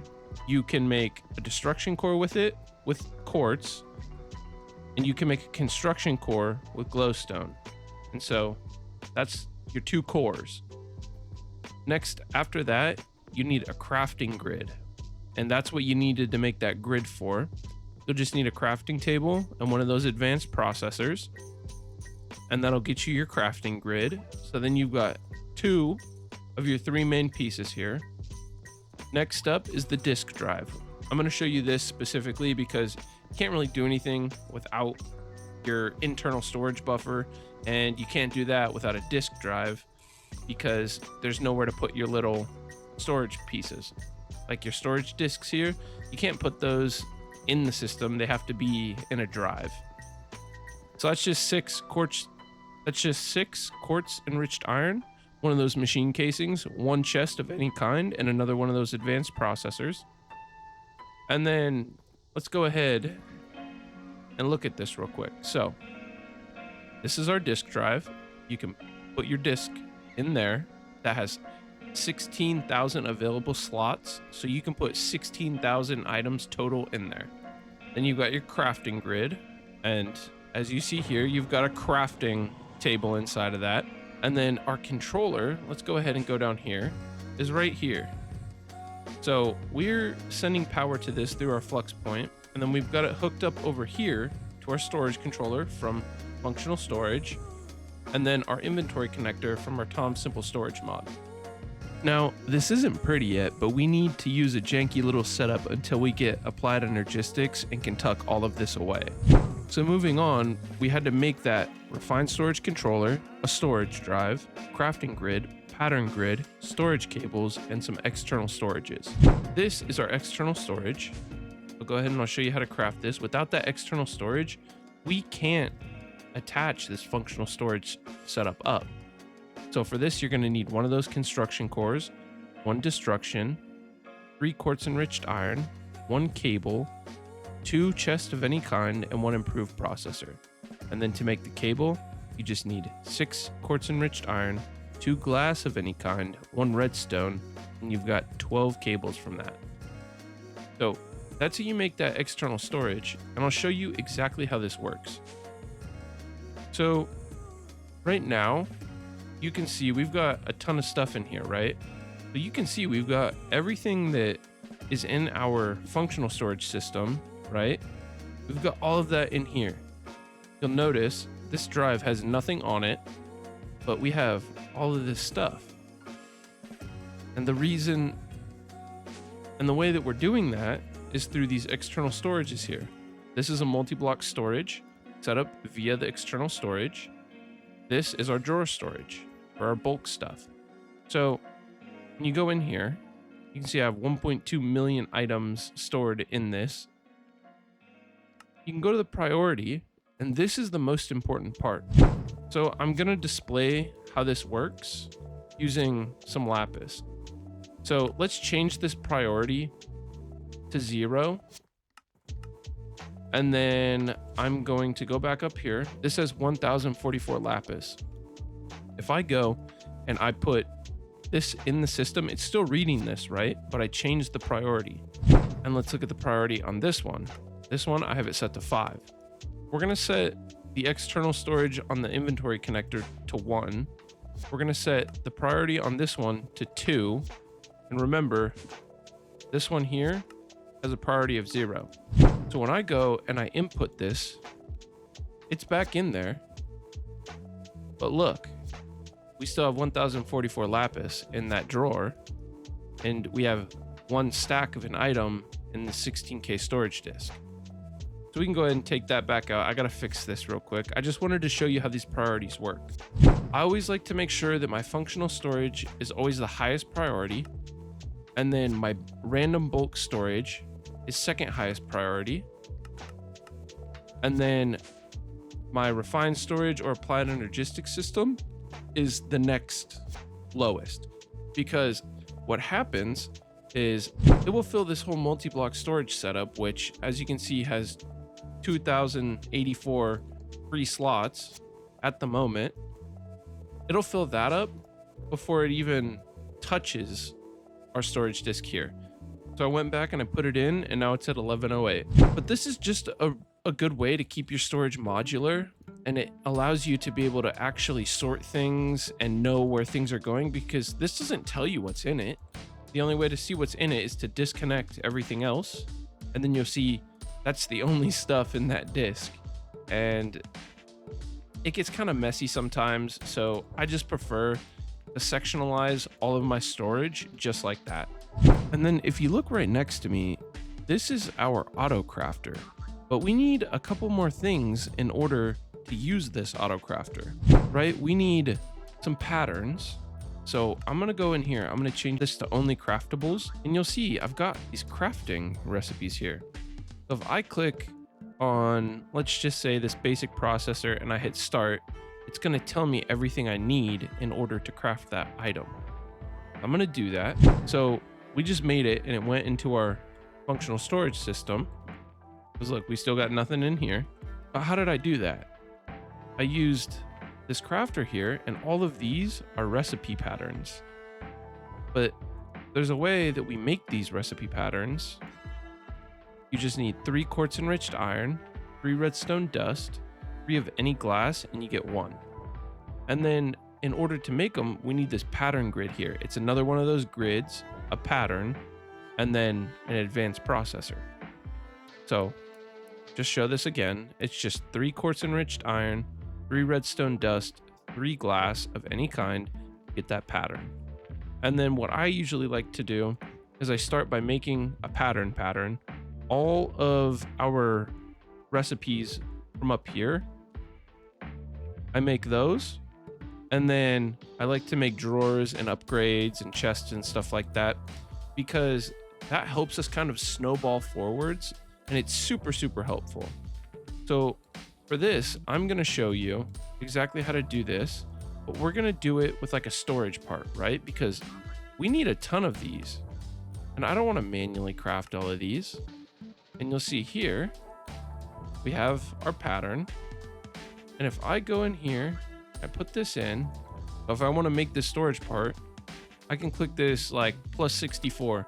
It's telling me I need 232 more silicone, 191 more glass, and then I've got my quartz enriched iron and my redstone dust ready for that. But as you can see there, that's how you like essentially snowball into this. And we also have these in here, right? Remember, we have to smelt these, and you'll notice this is netherite furnace. We've got these patterns in here, and these are processing patterns. So the processing pattern, say I want to make one of these. Let's just do 10, right? You can see them coming in here. They auto smelt, and then they import back into our system here. Then they go straight over here into our drawer. Then there's one more part to this system, but I'm going to save that for next episode. That's where we're going to get into mystical agriculture and a few automations. And we're going to need a way to transport our materials across the world completely wirelessly. So we need to use these network transmitters and receivers to connect our mystical agriculture farm to our system. And if you notice up there next to the controller, there's a special block.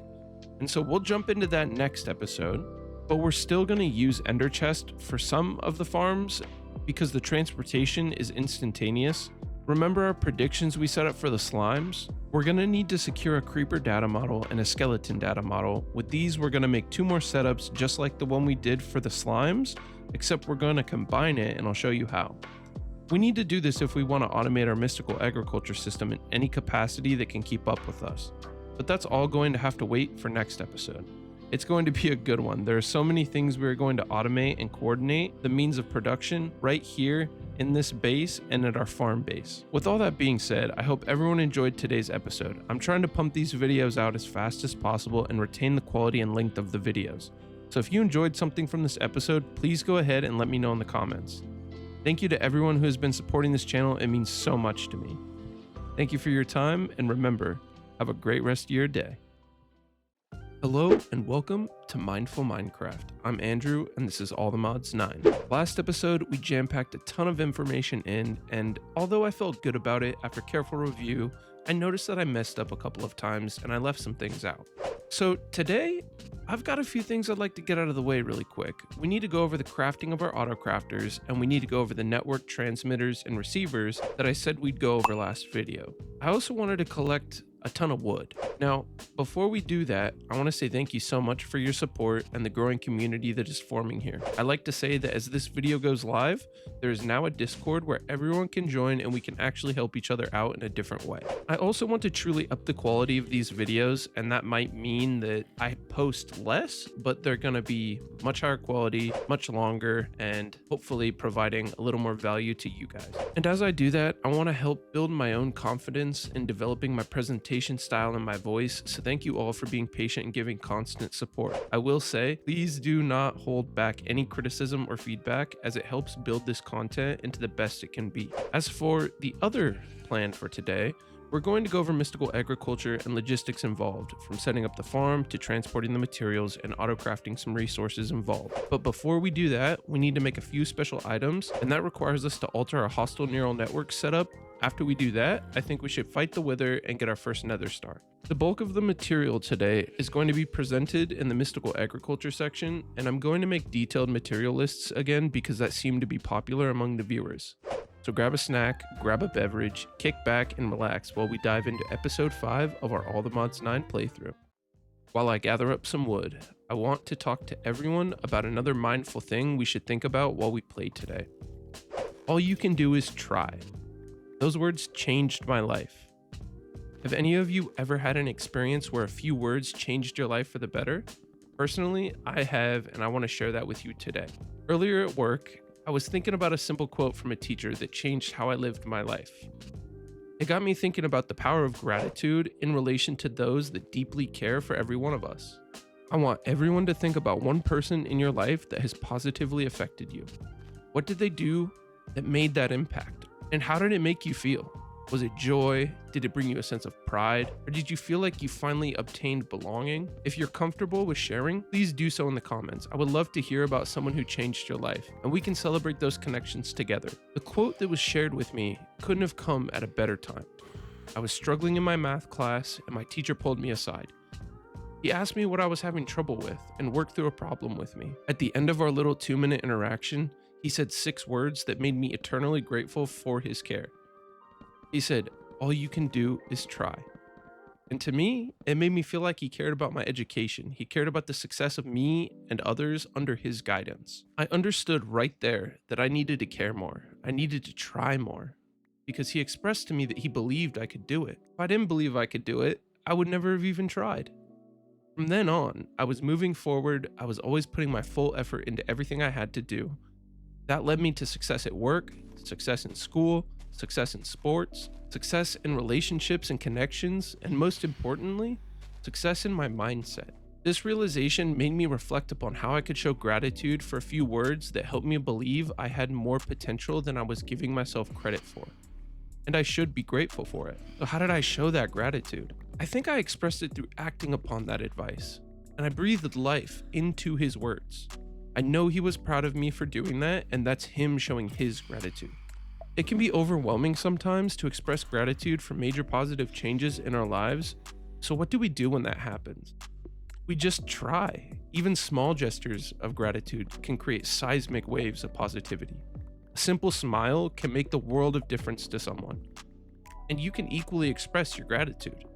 If I were walking down the sidewalk and I passed you while you were coming the opposite way, and I complimented your jacket and you smiled and said thank you, well, I'd understand that you were grateful for my words and that I made a difference to you today. So I too can be grateful for having the opportunity to spread that kindness. That's one uncomplicated way that you can show gratitude. Smiles are fading day in and day out. So if you do your part in showing gratitude by spreading a smile, you're effectively giving kindness and gratitude life. I hope these words have inspired you to reflect upon an important person in your life and expressing a grateful thought or action towards them. Remember, if you want to share, I would love to learn about who made a difference to you. I might even pick my favorite response and highlight it in the next video. I think we totally have enough wood. We should head back to base and get started on our projects with gratitude in mind.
In the intro there, you probably saw this setup right here behind me. And we have a couple things to go over here. As you can see, we have individual little 7x7 farm plots, right? And they're being auto harvested. And they also have storage that auto sends them into our storage system. We should probably go over exactly what I did here. And so I left this one over here blank so that I can show you exactly what this is. So this is a harvester pylon, and these things are really cool. They can go anywhere from a 3x3 harvest radius to a 9x9 harvest radius. And that's pretty decent. Instead of using the harvester pylon, we can also use modular routers. I want to do this differently from the last time I did this mod pack where I used modular routers for everything. The harvester pylon, it's pretty simple. It just requires 3 quartz slabs, 2 iron bars, 3 polished blackstone, and 1 hay bale. If we want to use the harvester pylon, we can. I've also gone ahead and I made 4 netherite hose and turned them into Allthemodium hose because they're indestructible. And these harvester pylons, they take durability. So if you don't have an indestructible item, like you could technically use a wooden hoe and put a Stella on it. So when we look at things that require a certain tool and we know it's going to take durability, if there's an Allthemodium variant for it, it's more effective to use that right off the bat than using Eternal Stellas, because these have a little bit of work required to set up, right? So we'll get into this later on. It's a little more complicated than just getting your smithing template and making an Allthemodium tool. So I prefer using Allthemodium variants. But we are absolutely cranking resources into our system right now. And the way we did that is, you'll notice this farmland, it doesn't look the same, right? It's not a normal kind of farmland. So let's go ahead. I'm going to go under the farm here and I'm going to show you what I did. As you can see here, we've got a bunch of lily pads of fertility. These are really, really powerful. They stack up. I don't know the exact conversion, like what one does, like how far it has an effect. But when you put all of these together, this one, this one, this one, and this one, they all stack together. And so right in that, 4-block square, there's a ton of things happening, like right here. The most condensed area is in the center because that's where it stems. Everything around it is also affecting it because it reaches, this one here reaches all the way to here. And you have essentially absolutely padded the bottom of this thing with bone meal times 10. If we want to use these lily pads of fertility, we need fertile essence, and fertile essence requires the reliquary mob drops as well as any green dye, right? So that gets you 1. You need 3 of these and 1 lily pad for 1 lily pad of fertility. So if we take our tape measure and we go ahead and we run this out, we have a 15 by 15 inner dimension, right? So since this space is a total of 225 blocks, we need to make a total of 221 lily pads of fertility. Now, why would it not be 225? Because we have these barrels with the pylons, and those pylons are waterlogged, right? And these are still lily pads, so they're affected by water. And if we were to remove the block that's holding that water up, it would just drop and it would break our lily pads, and then we'd have a mess on our hands, and it's kind of a pain to clean up. So we are going to just make 221, and that's going to require the following. So if we want to craft 225 lily pads of fertility, we're going to need 225 lily pads, 675 fertile essence, and that's going to require us to have 675 green dye, 675 slime pearls, 675 rib bones, and 675 catalyzing glands. Now you'll see these essences here. Disregard these. We'll go over these in a little bit. That's how I'm crafting our lily pads and our dye. You'll also see we have a weird little conversion here and it doesn't say 675. These batch craft in groups of 6, the green die does. So it's going to tell you how much it's going to craft total, but we have 3. So the difference is 672. So this red fertilizer, it crafts in groups of 4. So we need 57 wheat seeds. We need 114 golden nuggets. We need 171 red dye, and we need 171 bone meal. So now that we're back at our farm, I can show you behind us here. We set up a network receiver on this side, and we have importers on each barrel above each harvester pylon. These aren't just normal importers, these are elite importers. And to make these elite importers, you need 4 blocks of iron, 4 importers, and 1 advanced processor. So these elite importers, they have extra slots to filter, and they're faster. So I usually pick these to start because I don't like my system getting clogged up, and I don't like having to wait for certain resources that I need lots of. So the next thing we need to talk about are these network receivers and transmitters. You'll notice up on the wall behind me, they're connected to the controller. We have some network transmitters. What happens is we put this block anywhere on our system, right? It's now connected to our controller. This block will send a signal to a receiver block that we have to go bind with a network card. And when we do that, we'll have access to our storage system cross dimension.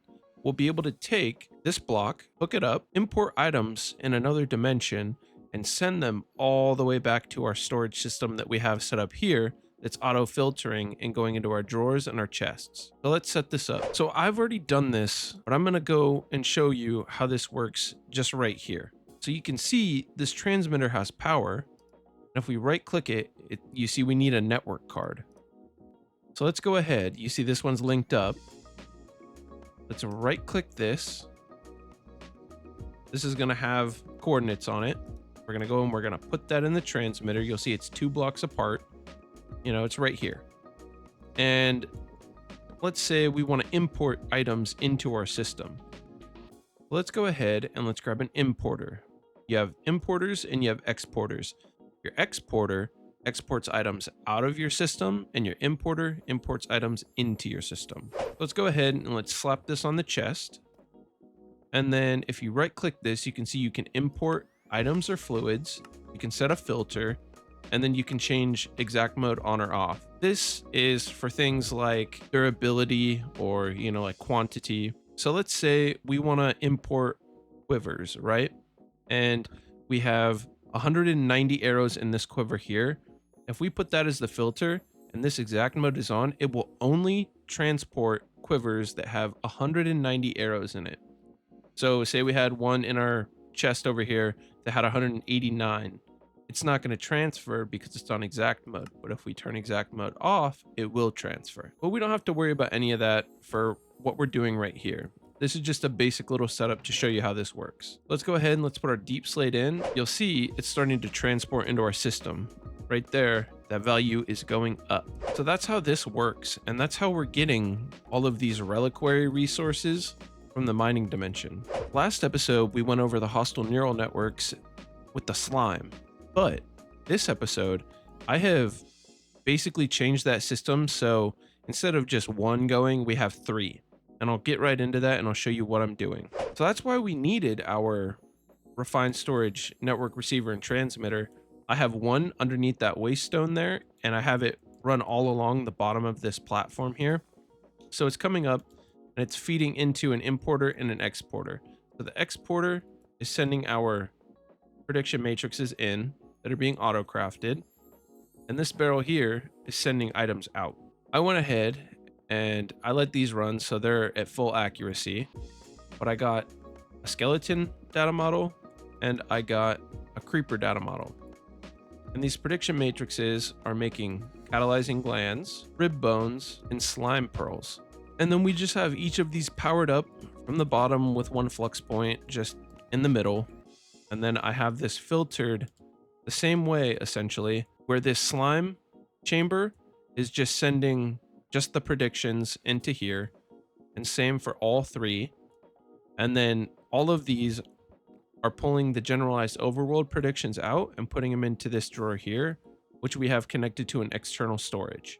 This just allows us to have access to our generalized overworld predictions from the overworld. We don't need to be in the mining dimension in order to grab those.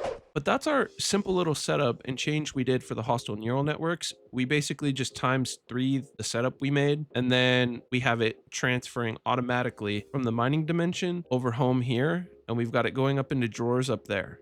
So we have everything we need to craft our lily pads. And then you can see here, we have them connected via cables straight into that receiver. So everything that's coming into this system here is being immediately transferred out and straight into our system. And then in here, I've got them set up on drawers, and each drawer has 4 copper upgrades. So we can store 2.1 million of each essence and then a void upgrade. So if this ever goes over, it starts voiding them.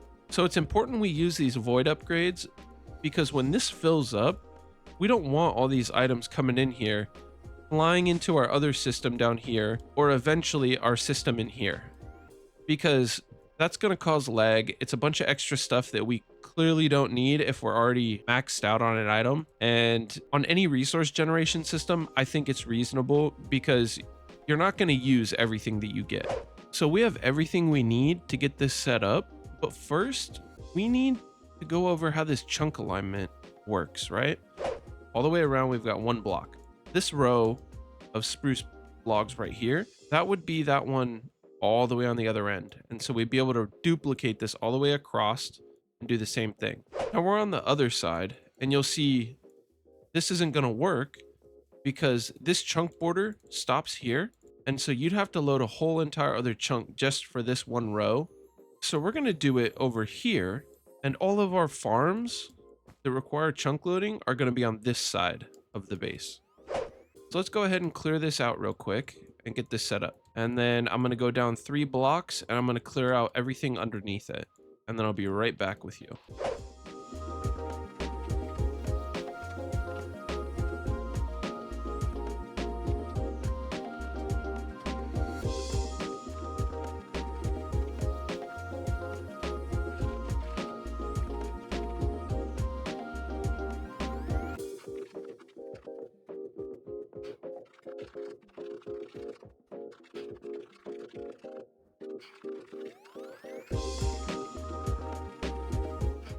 So now we have our equally divided 1 chunk, and we have our little 3 block high interior down here.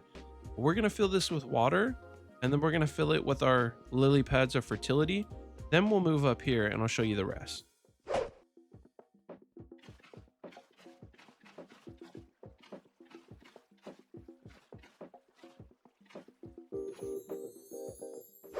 So now that we're full of water, let's go ahead and let's start placing our lily pads everywhere down here.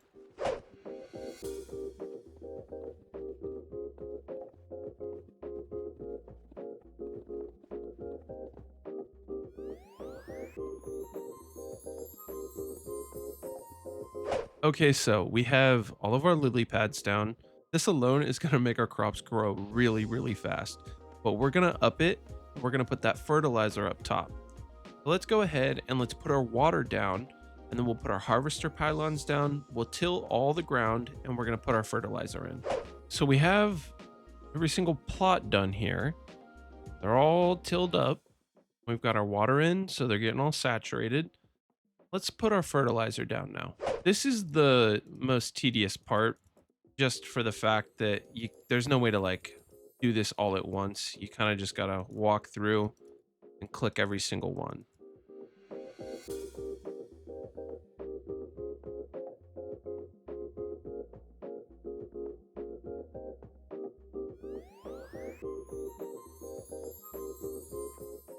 Now we have our fertilizer down, we can move on to the harvester pylons, but I just want to mention, you don't have to make a farm this big. You can also scale this down. You can divide our resource list that we put earlier into 4. You can make this into a 9x9. You can make this into this one 7x7, a 5x5, a 3x3. You can scale it to whatever you need it for, but I just prefer making bulk farms like this so that they're ready in case I do need a bigger farm later on. That's my way of future proofing and setting up my infrastructure so that I don't have to worry about this later on when I'm ready to expand. So next up, we just got to put our harvester pylons in these blocks of water. And then we need to open these up, change it to 7 by 7, put our hoe in, and make sure that each of these is turned on. Now you'll notice it says place inventory above the pylon. We'll get into this in just a minute once we craft our seeds. So we need to make the little setup behind me. And this is our infusion altar. This is what we're going to use in order to make every single seed from here on out. So getting into this, we need 2 gold ingots for our altar, 1 red wool, and 5 stone. And then we need to make 8 infusion pedestals. So you're going to need 16 gold ingots, 16 stone, and 8 wool. So we've got our 8 pedestals and our 1 infusion altar. Now we need a way to power this. This requires a redstone signal. So I always like to just use a block of redstone to save me an extra click. Now what I'll do is I'll just go ahead. I'll put our block of redstone right here. And I put the infusion altar on top. And you see here, you've got a little outline. And then you go ahead and you just place your little pedestals all the way around. Now this is powered already because we have our redstone block underneath. Now that we're ready to do some infusing, we gotta go make our seeds. So let's head back to our ME system. So you'll see here, we have all these different types of seeds, right? We have dirt seeds, wood seeds, stone seeds, air seeds, earth seeds, water seeds, fire seeds. And then I have some applied energistics and extreme reactor stuff set up here. But you'll see we've got this basic seed set. And then we have a prosperity seed base. How do we make the prosperity seed base? You just need 4 prosperity shards and 1 wheat seed to make 1 prosperity seed base. Now the prosperity shards, this is prosperity ore. You can find this stuff all over the place. You can find it in the overworld, the nether, or the end. For some reason, it doesn't show us exactly where it spawns. Normally it does, but for some reason, my JEI isn't doing that. But you can find this stuff everywhere. So don't be afraid to go mining. Don't be afraid to set up a filter in your RFTools builder, Quarry, like we did. That's how I got all of this. So let's make 1 seed. I'm just going to show you how to make 1 seed, and then you'll get the picture from there. So let's start with dirt seeds. You're going to need inferium essence and dirt. Now the inferium essence, this is also another thing you're going to find everywhere. You're even going to get it from mob drops. So you'll have a ton of this. I recommend making a ton of these seeds right off the bat. It's super simple. You just do 1 wheat seed and then 8 inferium essence, and you get 1 inferium seed. Then that gets you kind of a setup like we've got going on here, where I have it compressing into blocks, and you can craft this up into the new tiers as you go all the way up. But if you want to do it the way I'm doing it with the master infusion crystal, you're going to have to go through the whole process of making each and every one of these crystals like I have. It's a pain in the butt. It's kind of just menial. It's not really something that we should go over in the video. The reason why I don't want to go over it in the video is because you have to wait for all this to grow, and it takes a while to get there. So I'd rather just show you how we're going to set up a seed, and you'll see as we go, you're going to need different tiers of essence. Our main focus is getting this inferium essence farm up and running, but we don't need the infusion altar to make those inferium seeds. So I'm not going to show you how to make it using the inferium seeds. So you'll see here, you have your altar, you have 4 dirt and 4 inferium essence. So we're going to put our seed right in the middle. And then in that recipe, you probably saw it was alternated like this, right? But we don't need it to be like that in order to craft like this. You can, but the main thing is you can put those resources in any order. You could put 4 dirt here, 4 essence there. You could do 2 dirt, 2 essence, 2 dirt, 2 essence. It doesn't really matter. As long as all the materials are in here, you're going to get your expected outcome, which is these dirt seeds. So let's go ahead and let's just pop these right here in the middle. You'll see how fast this grows right off the bat. It's pretty insane. We've already got 8 dirt essence, and that's 24 dirt, just like that. Now, these are set up. We just got to get our barrels set up on them. So let's go do that real quick. So I'm just going to craft up 4 iron barrels. And then let's get ourselves some stack upgrades here. So we've got our barrels. Let's go ahead. Let's pop them on top of our harvester pylons. And you'll notice this one's already grabbing all that essence. So I went ahead and I put a stack upgrade in each of these. And you can see there, it'll store 1024 essence per slot. This is the basic setup I like doing, but if you want to do what I did over here, you're just going to need to set up one of your network receivers, some cables, and some importers. And then we went through how to filter last episode. So you just got to put your essence, one of each, in whatever drawer, hook your system up, and it's going to auto put everything in your drawers for you. So if you're new to this mystical agriculture setup, this is a viable option, and it gives you a way to kind of filter out, you know, each item. So say this one, you just want some nature resources. You can put your nature seeds here. This one, you can put your ingots. This one, you can put your mob drops, so on and so forth. I think this is a good way to start. And then eventually you'll have all the resources you need to set up a system like that behind us. Now, the next thing on our list are these agglomeratios. Now let's just go with the water agglomeratio, for example. So to make this, you need a water bucket, one dirt, one gravel, and one clay ball, but you need a total of 4 of these in order to make your seed. And what does that seed get us? It gets us water essence. And you can use that water essence to make mud, to make concrete, different types of items that you would find in water or require water or produce water. Each one of these has its own basic little recipe. So you're going to need 4 times every single recipe. So that's pretty simple. You get all your different seeds, you get all these different essences over here, and then you can kind of create any kind of block you want. So say I want granite, for example. How do I make granite? I need nether quartz essence and stone essence, but we don't have nether quartz essence yet. So let's make that. We're going to need 4 tertium essence, 4 nether quartz, and 1 prosperity seed base. So let's take our seed, our nether quartz, and I'll show you how you can just pop these in wherever you want. And then this is going to make our nether quartz seed, and we're going to need a ton of nether quartz because we need a ton of silicone. And eventually we can make a silicone seed. So I'm going to go ahead and pop this over here. This is going to start crafting that essence. So let's grab that nether quartz essence and let's go ahead and let's pop it in our drawer. And then I like to just double check because it guaranteed had already pulled some out of the system. So we'd have like an odd one in there. So we've got our nether quartz essence. Let's go ahead and let's make that granite. And it's easy as that. You got your stone essence, which once again, it's just stone, inferium essence, and you get the seed, and then you start getting the essence. And before you know it, you're able to craft whatever you want, whenever you want. And that's the power of mystical agriculture. Like I said last episode, not everyone has all day to do resource farming or gathering or things like that. And they need to be able to get these resources in order to progress in the pack.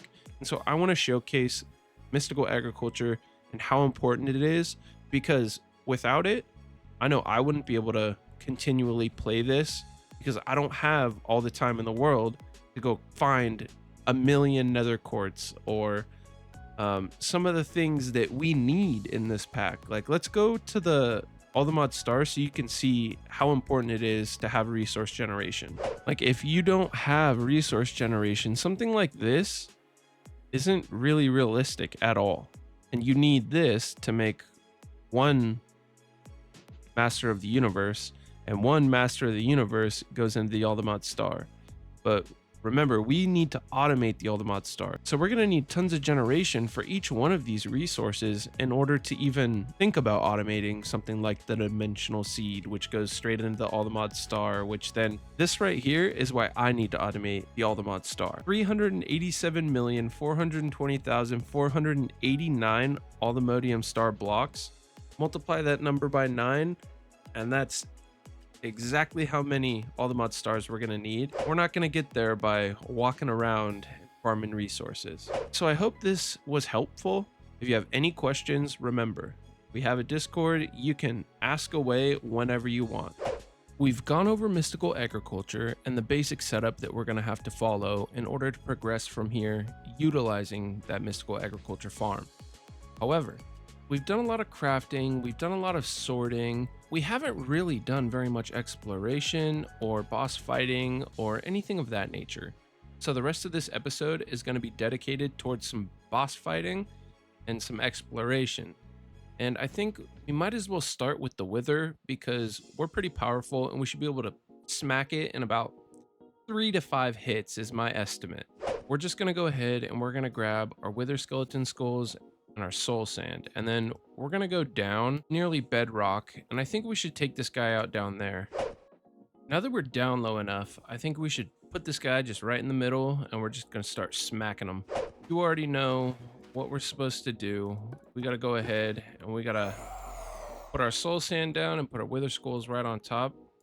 I want to take him out with our sword here because it's got looting on it.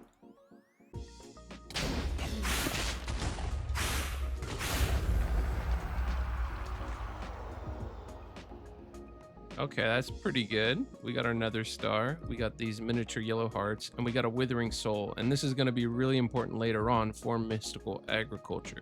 We need this if we want to automate crafting these nether stars. So let's go ahead and let's take a couple more of these out.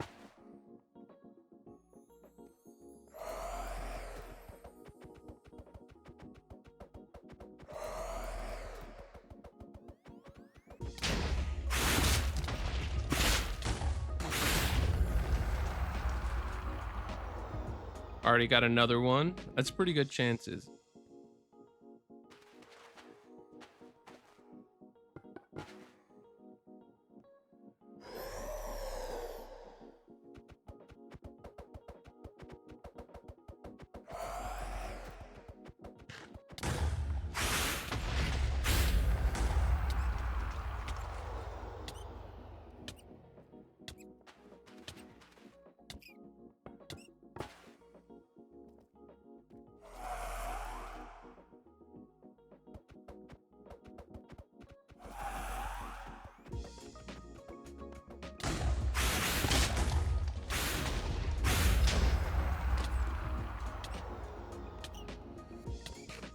We've got enough stuff here. We can take him out one more time.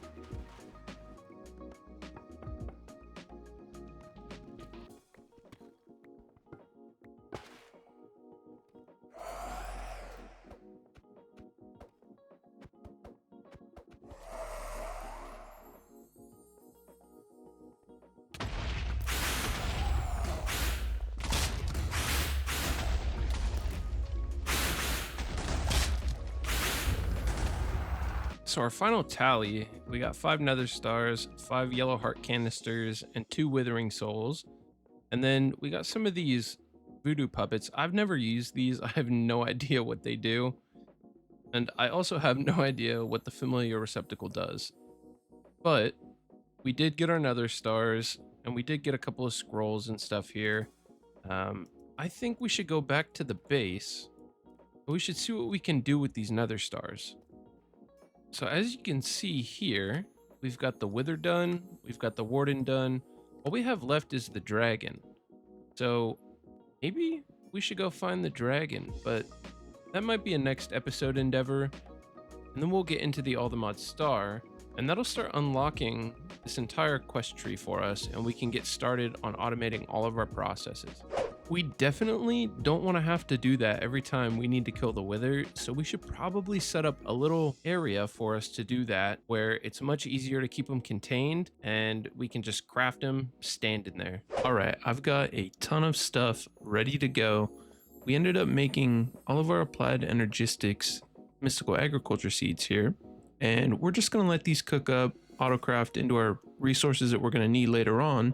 And in the meantime, we're gonna go find the end portal. All right, so we do have a stronghold. It's 3,500 blocks away, and it looks like we're gonna have to fly there. So let's get in the gyrodyne and let's put our upgrades back in, and then let's take off. We have got a journey.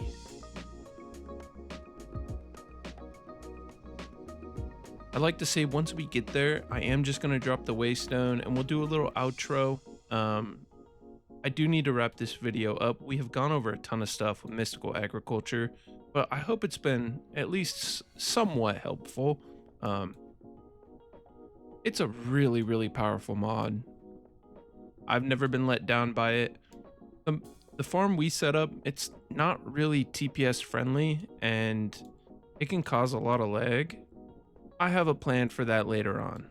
I know they did nerf the phytogenic insulators, but I want to use garden cloches from immersive engineering because thematically I think it would just look cool, like old warehouses and stuff of that nature. But I will get back to you guys as soon as we pull up on the stronghold coordinates. I am really hoping that this doesn't end up being in the middle of the ocean because that would be super unfortunate for us. A sandy waystone?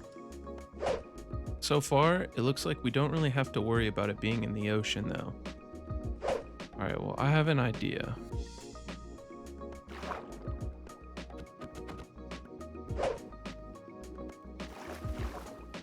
Well, would you look at that? We're right in the main room. This is the main entrance, but prior experience, I know we just need to find our way up or into another one of the wings here. You guys got loot? Y'all got loot for me? Helium flamingo. Wait, I bet that's kind of cool with our diamonds. Okay, this has to be. We gotta be real close now. Shears of winter. Oh. Oh. Nice. Ooh. I'll take that. Go ahead and dump all this junk out of our inventory. Yeah, that's what I thought. Oh, look at that. You saw that. I just picked a door. Okay. Break that. Then we're gonna go ahead. We're gonna slap our end waystone down. All right, we did it. So as you can see here, we did end up fighting our portal. That's gonna wrap this episode up because it's been a little long. I hope everyone enjoyed.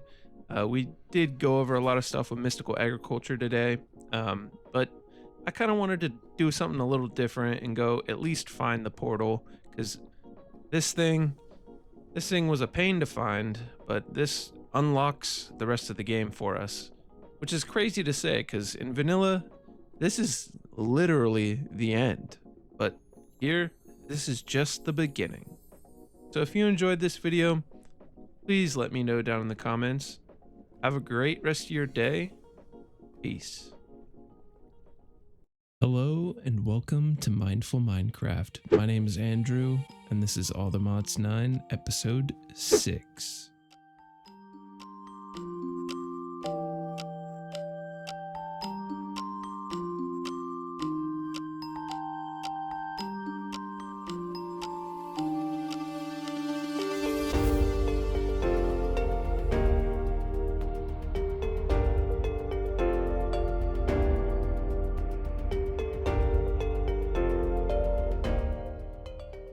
Last episode, we dove into mystical agriculture and we created ourselves a couple of farms here. But while I was away, I ended up making us another barn, just like this one across the way here. But this one over here is empty. We've got a blank canvas.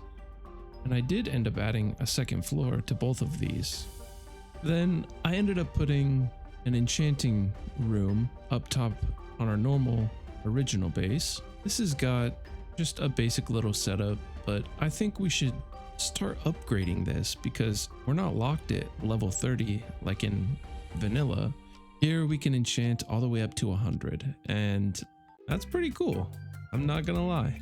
So if you're ready to embark on episode 6 of Allthemods 9, go ahead, grab your favorite beverage, your favorite snack, kick back, relax, and let's dive right in.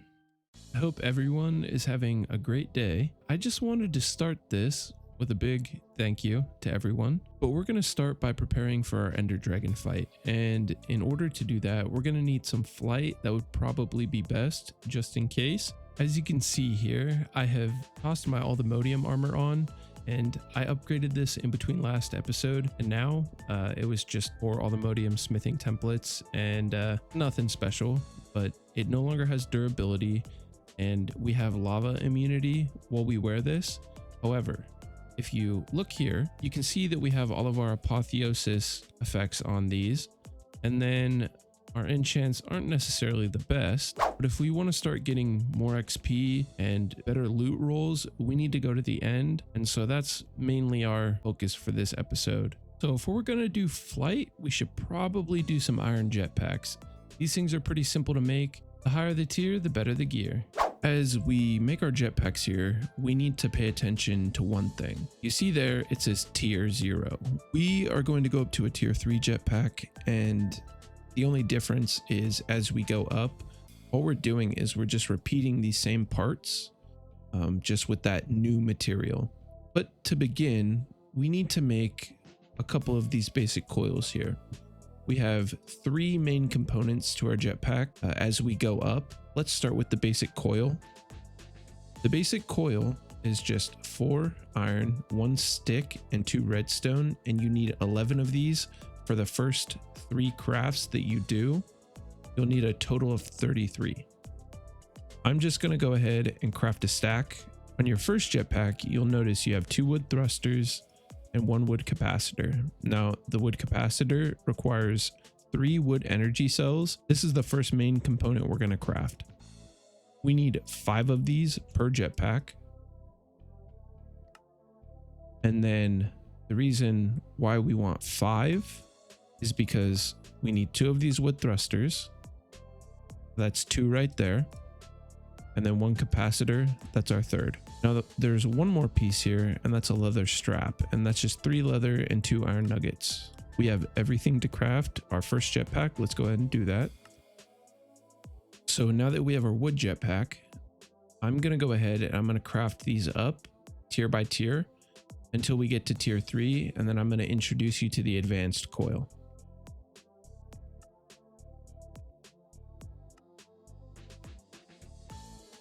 There's our copper.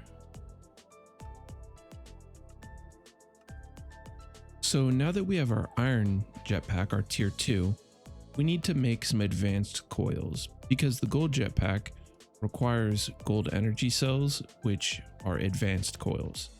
Once again, we just need 11 of these for the 1 jetpack. So let's make our 11. Then we're going to use 5 of them to make our gold energy cells, and we'll use the rest for our thrusters. Every time I go to craft the golden thruster through here, it crashes my game. So I'm just going to do this manually. Okay, so we have that recipe in, and we've got our thrusters. Now let's go ahead and let's turn these into our capacitor.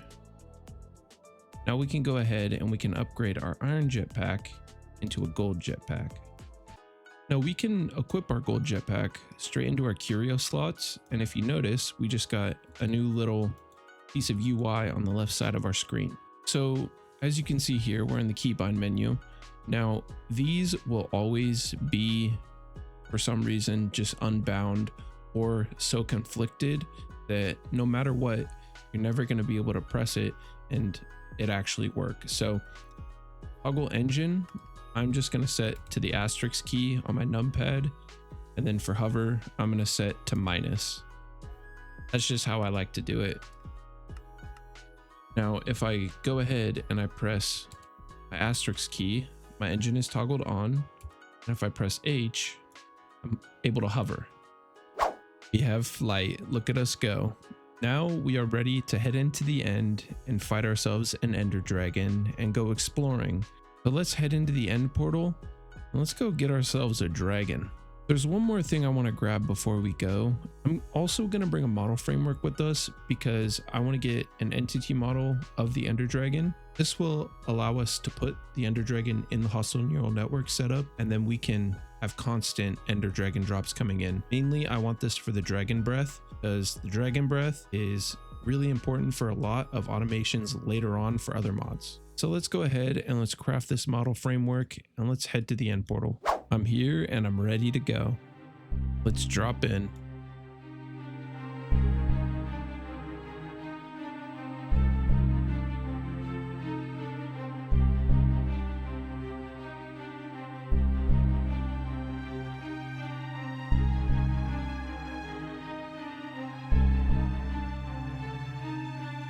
Oh boy, here we go. It's getting real. So our dragon friend just spawned and this is so loud. Let's go ahead and let's take all of these out.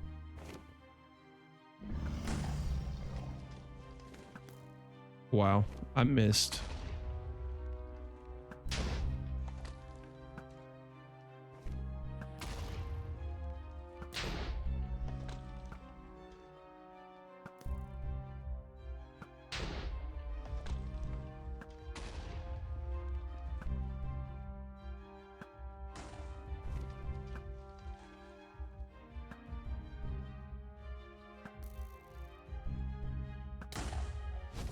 I would be missing all of these.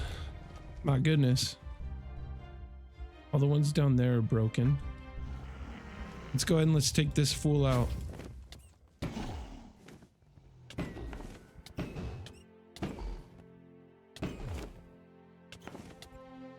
Oh. Before we get too crazy, we got our dragon model and we forgot. Oh no. We forgot our deep learner. But we got him. So.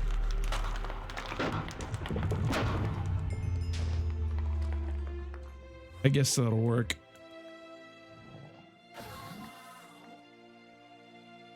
What do we got on us? We got an epic shader grab bag. We got a dragon heart from Draconic Evolution. We got a dragon scale. Nothing crazy here.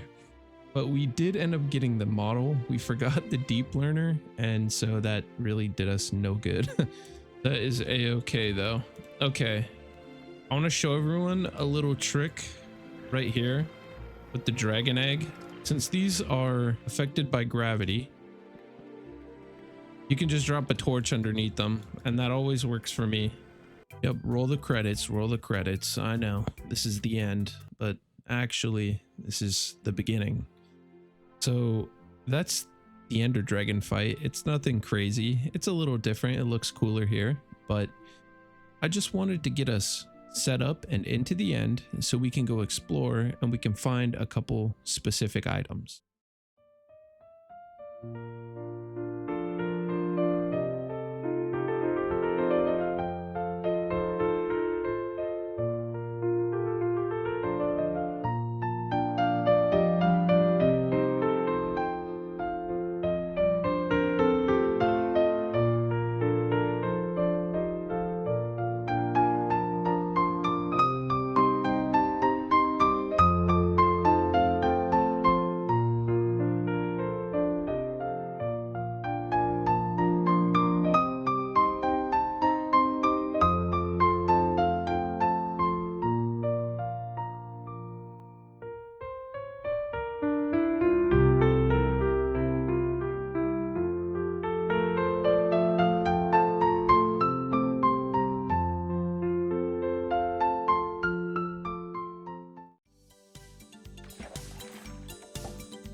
Hello there.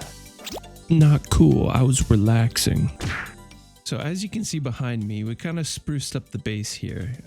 I figured we should probably make this place look a little nicer, especially since we're going to spend a bit of time at the base. I just wanted to kind of do this and relax for a little bit before we go into the end, because it's about to get kind of crazy. I have not really explored a lot of the end in Allthemods 9, so I think we should probably go check it out, and we need to get a couple resources because remember, we're trying to get ourselves a better enchanting setup, so we need to start collecting a couple items and make some seeds for mystical agriculture so that we don't have to go back and forth all the time.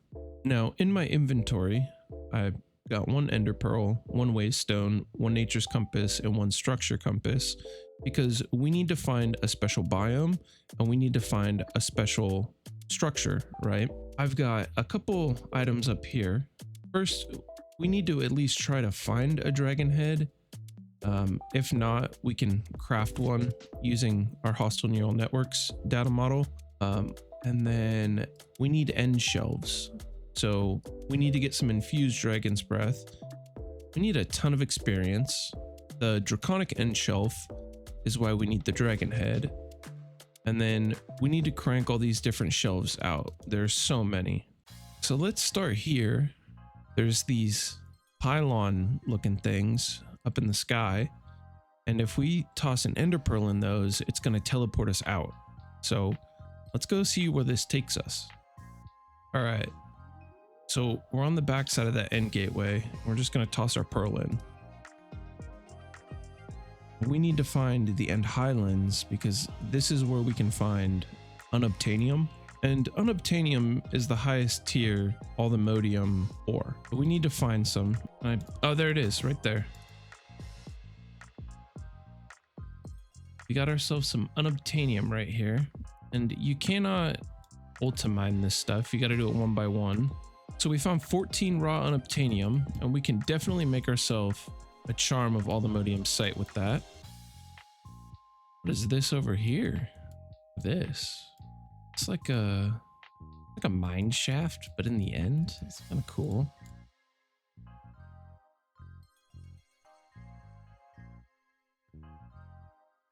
Course lights are cool. I've never seen those.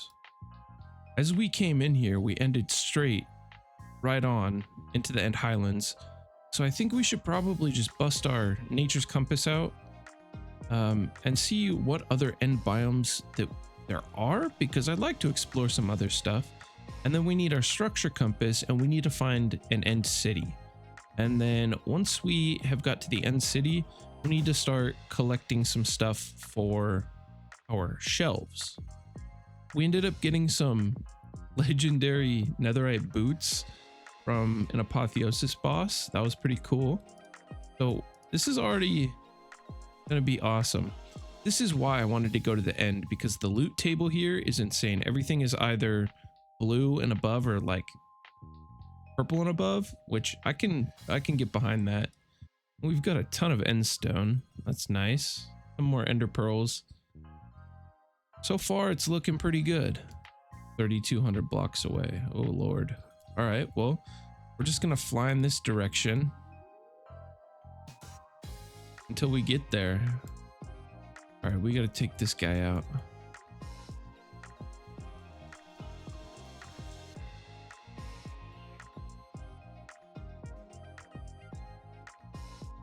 All right, that's another legendary set of boots. Oh, and we got a totem of undying.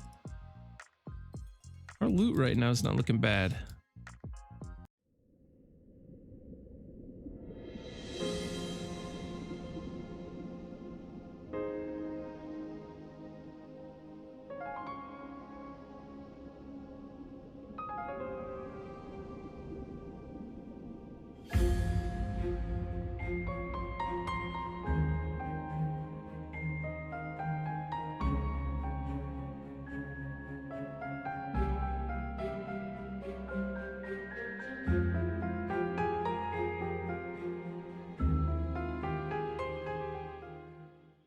And we have arrived, and there is an end ship up there, and then we've got all of these towers here. So let's go ahead and let's explore. Whoa, not a fan of the darkness. Sir, what are you doing? Okay. Oh, let's go take this guy out real quick. Might be kind of scary.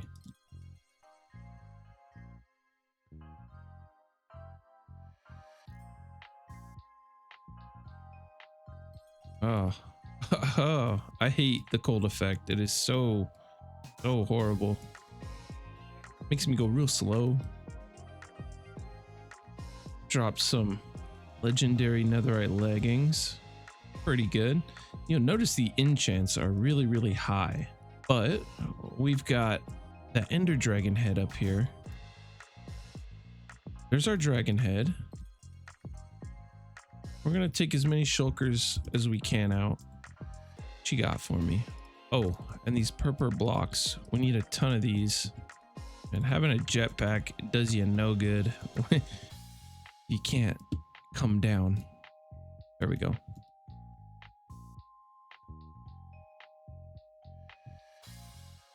Little guys are elusive. What do we got here? Brooms. Those are flight. Ooh, orb of temporary flight. That's pretty cool. It's 5 minutes of creative flight. I think there's our elytra. What do we have in here? A diamond backpack. Extra health for our skill book. That's good. Another helium flamingo. And you know what? Let's take the music disc. I haven't been grabbing any of those. Another mod I've been meaning to get into. Ars Noval. What I'm gonna do is I'm gonna go ahead and I'm gonna pop our waystone down. Now we just have access to the end city, and we're also out in the end highlands. We can come back here to mine our unobtanium. So I made an oopsie, and I was crafting these, and I totally forgot to hit record, and so that kind of goofed us up. But I've already burned through a ton of my levels, and you'll see here we have a ton of these infused shelves because I just did that. Let's go up here, and I want to show you how to craft each of these. So I ended up making an augmenting table with some Godforged pearls, which we got from scrapping those legendary pieces of gear from the end. And then I set up an enchanting table up here. I made an enchantment library, which required those infused shelves. But a little rundown on what that library does is, let's say I want a book that has all of these things on it. As you can see, you can just kind of select that.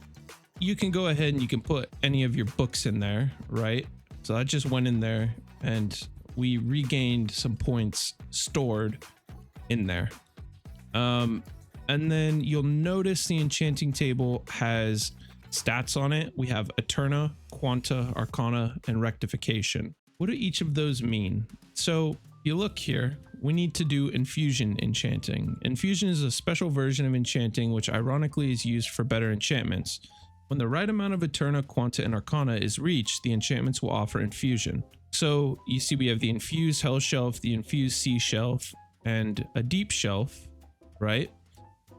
But how do we get those? We need to get specific quantities of Eterna, Quanta, and Arcana in order to enchant these things. So with Eterna sets the enchantment level, which determines what enchantments you can or will get. Its default level is 0 and the max level is 50. Quanta sets how random the enchants you get will be. It can be used against you though, depending on rectification. If the quanta is high and rectification is low, you're more likely to get bad enchantments and curses. And then we have Arcana. Arcana is very important. It increases the amount of enchants you get and makes rare enchants more common. An example would be like with swords. Smite is a very common enchantment, but looting is much more rare. Arcana's default is 0% and its max is 100. We also have one more thing here, rectification. Rectification is a quantity that works with quanta. It determines if the enchantments will be good or bad. The more rectification, the better the enchantments.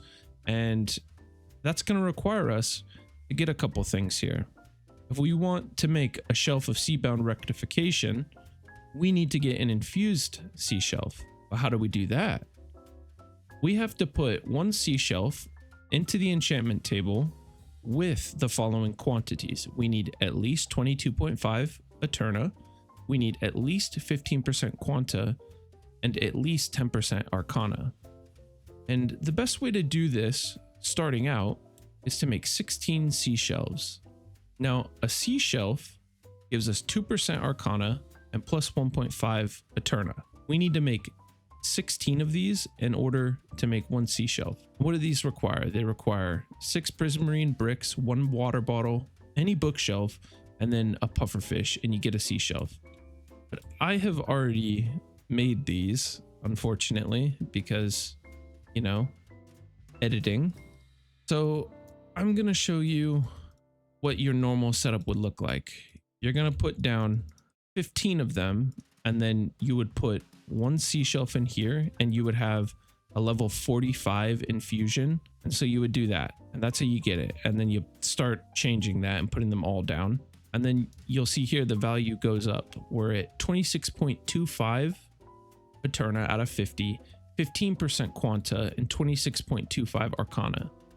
Now, what does this mean for an enchantment, right? Let's go ahead and let's clear this. And let's pop it in. So we're going to do a level 53 enchant. And you'll notice our hint is Unbreaking 4. Let's click this and you'll see just how powerful this is. We got Unbreaking 4 and Efficiency 5. So that's pretty decent. So getting back on track here, our end goal is 5 Echoing Skulk Shelves, 1 Draconic End Shelf, 3 Shelf of End Fuse Rectification, 5 Soul Touch Skulk Shelves, and 1 Deep Shelf of Arcane Treasures. And you'll see here, we need Echoing Skulk Shelf, which is going to require an Echoing Deep Shelf, and that's going to be a Deep Shelf, 3 Candles, an Echo Shard. Deep Shelf is a level 60 infusion, and so I'm going to start upgrading our setups up here, and by the end we should only have 1, but right now we're going to have different levels for different infusions. We're going to need to make some heart forged sea shelves. This is going to require a little bit of exploration because we need to get some Heart of the Seas, and it's pretty simple. We go and we find some Deepling Brutes, and this is a Cataclysm mod, and we're going to go try and get those Heart of the Seas so that we can make our heart forged sea shelves. Now, why are we going to do that? In order to make the Deep Shelf, we need 5 Blazing Hell Shelves and 4 Heart Forged Sea Shelves. I think it would be wise of us to drop some stuff off in our storage and get ready to go find ourselves a Cataclysm area in the ocean. Like there's Cataclysm versions of the underwater temples. So let's go do that, and then we'll get back here. Now we've got our structure compass, so let's go ahead and set our location to a Cataclysm location. We're set for a sunken city, and we have a sunken city 4,027 blocks northeast. So let's head there. Oh, on our way there, we found ourselves one. Where you at, buddy?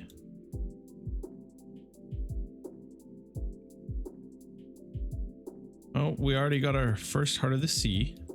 That's good. Let's keep it moving. Remember, we just need 4 of these. You know what? I'm gonna change something in our skill book here. We have this mob repellent, and it's really annoying. We can upgrade that whenever we want, though. Go ahead and dump everything in our inventory there. These guys can keep smacking us all they want. Grab that ink. Cool banner. No more deeplings have spawned. I'm gonna head towards another sunken city here. This one hopefully is different. Now, I'm pretty sure there's a couple different varieties, but this is the one where the Leviathan can be found, and that'll be a whole other video because we need to gather the resources in order to spawn the Leviathan. And it's a pretty cool boss, and you get a little pet from it. That's fun. We're almost there. Oh, yep, here we are. So there's going to be a ton of deeplings here. We'll have enough Heart of the Seas by the time we're through here. Here we go. Yep, they're all over the place.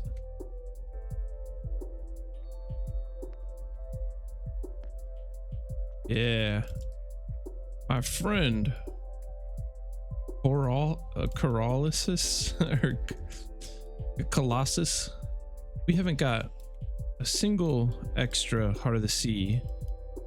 Another Coralysis. Got a Coral Bardiche. I don't know what that is. A spear. Oh, and we got our theme. This is important. We need that later on. We got our third Heart of the Sea. There's one more to go. Only 3. Here's the priest. And the altar of amethyst is where we can spawn a boss or upgrade a weapon. Not quite sure. It looks like upgrade a weapon. Yikes. Should probably have brought a data model to grab a deepling. Would have been able to use that. We could just make these instead of having to search for them. But like I said, I think we've done enough crafting and automating for a little bit. It's time to like explore what this game has to offer. And so far, I'm not being let down because the structure is really cool. So let's go ahead and let's try and find another one of these. We'll get that fourth one after all. There it is. We just got our fourth heart. I'm gonna leave some of these guys because hopefully we can come back with a mob learner and get these data models.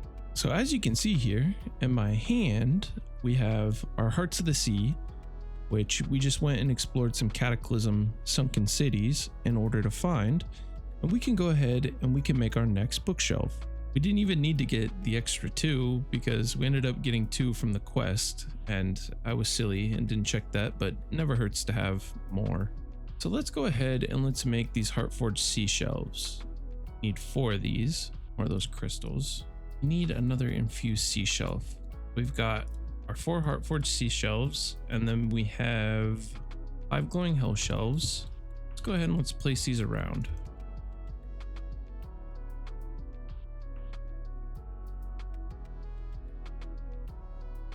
And let's see what we can get away with here. And put that in, put a deep shelf in. Still don't have enough. Oh, we need 5 blazing hell shelves. Not 5 glowing hell shelves. I am a goober. I didn't even realize that. Well, that's my mistake. So let's see what it takes to make the blazing hell shelf. So we need fire charges and infused hell shelves. We just need 5 of these. Go ahead, make our 15 fire charges. There's 1. So I just went through the trouble of getting us some better enchanting setups, and I realized I kind of goofed up and I made the wrong shelves. So I'm going to get some more XP so we can infuse some more shelves and then make the proper shelves. But up until now, everything still stands. We still need, but instead of those glowing shelves, we need to make blazing shelves. So I'm gonna get that handled and I'll be back with you guys. So now we can infuse these hell shelves here, and I'm gonna go ahead and I'm gonna infuse both of those, and we've got 2 of our 5. Let's go ahead and let's make our blazing. We just need 5 of these. 1 more. Okay, so now we have our 4 Heartforged sea shelves and our 5 blazing hell shelves. Grab our enchanting table, and then let's grab our lapis. And then we should probably grab one of our dormant deep shelves. Now, all we gotta do, put our enchanting table down. 1, 2, 3, 4 on the Heartforged shelves. 1, 2, 3, 4, 5 on the blazing hell shelves. And I'm assuming that level 60 is our infusion, but it says the runes reveal nothing. And I believe that's because we have these right here. You see it takes away an enchanting clue. You see the runes reveal all, that's our enchanting clue. Then on this side, the runes reveal nothing. And you can see we have 0 enchanting clues. So with these, we have -5 enchanting clues total. And so I don't think you can ever get clues. You just got to know that that max level one is the enchant you need. Now, with that in mind, I think that kind of goes over Apotheosis and the progression and what we're going to be working on as we move forward. But right now, we just don't have the XP, and we don't really have a way to get that XP. So the next step for us is setting up a couple mob farms and then utilizing that to store our XP and keep the only drops that we want. So I think the next step is setting up Apotheosis mob spawners, and we'll just build another building here on property, and we'll set up a couple rooms.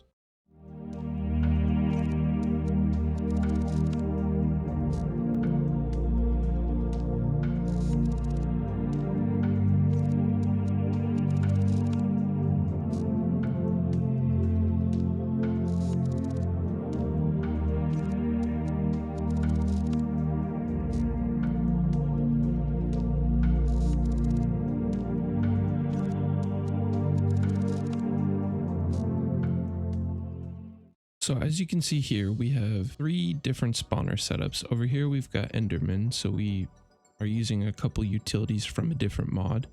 But over here, I'm going to showcase how we make this. So in front of me, I have a 15 by 8 tall box. I'm going to go ahead and I'm going to fill this in, and then I'll show you everything we need in order to make this work.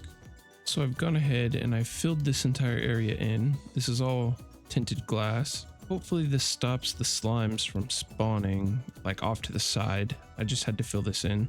You can do this as high as you want. You just need to always maintain a 2-block gap between the top of your spawner and then the top of the like roof. So let's go ahead. I'm going to show you how to craft the mob masher and then the vector plates and then the absorption hopper. So the absorption hopper is 3 obsidian, 1 eye vendor, 1 hopper, and it lets you suck all the items and the XP up, and you can put it into a tank or a chest, however you choose. There's a ton of sides to it. And then we need redstone. The mob masher requires a total of 8 iron swords. You need 3 per iron spike set, and you need 2 iron spikes per 1 mob masher.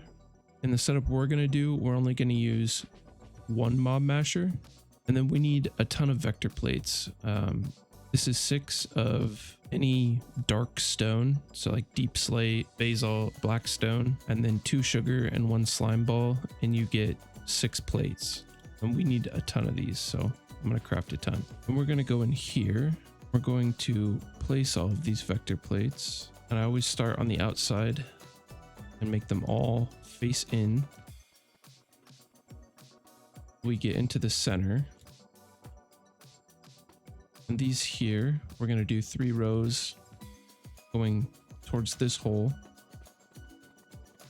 and then all other vector plates face in towards those 3 rows.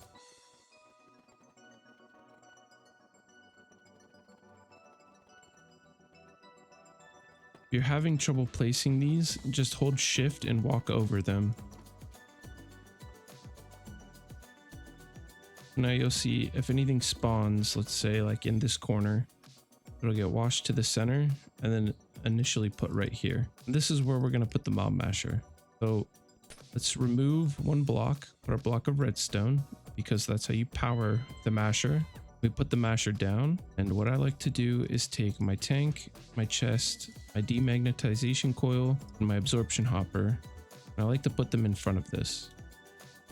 So I'll start with the barrel here, and I'll put the hopper right on top of it, and then the tank above that. Now if we go into the absorption hopper, we need to configure this to send our items down into our chest and our fluid up into our tank. Now you can see these are connected.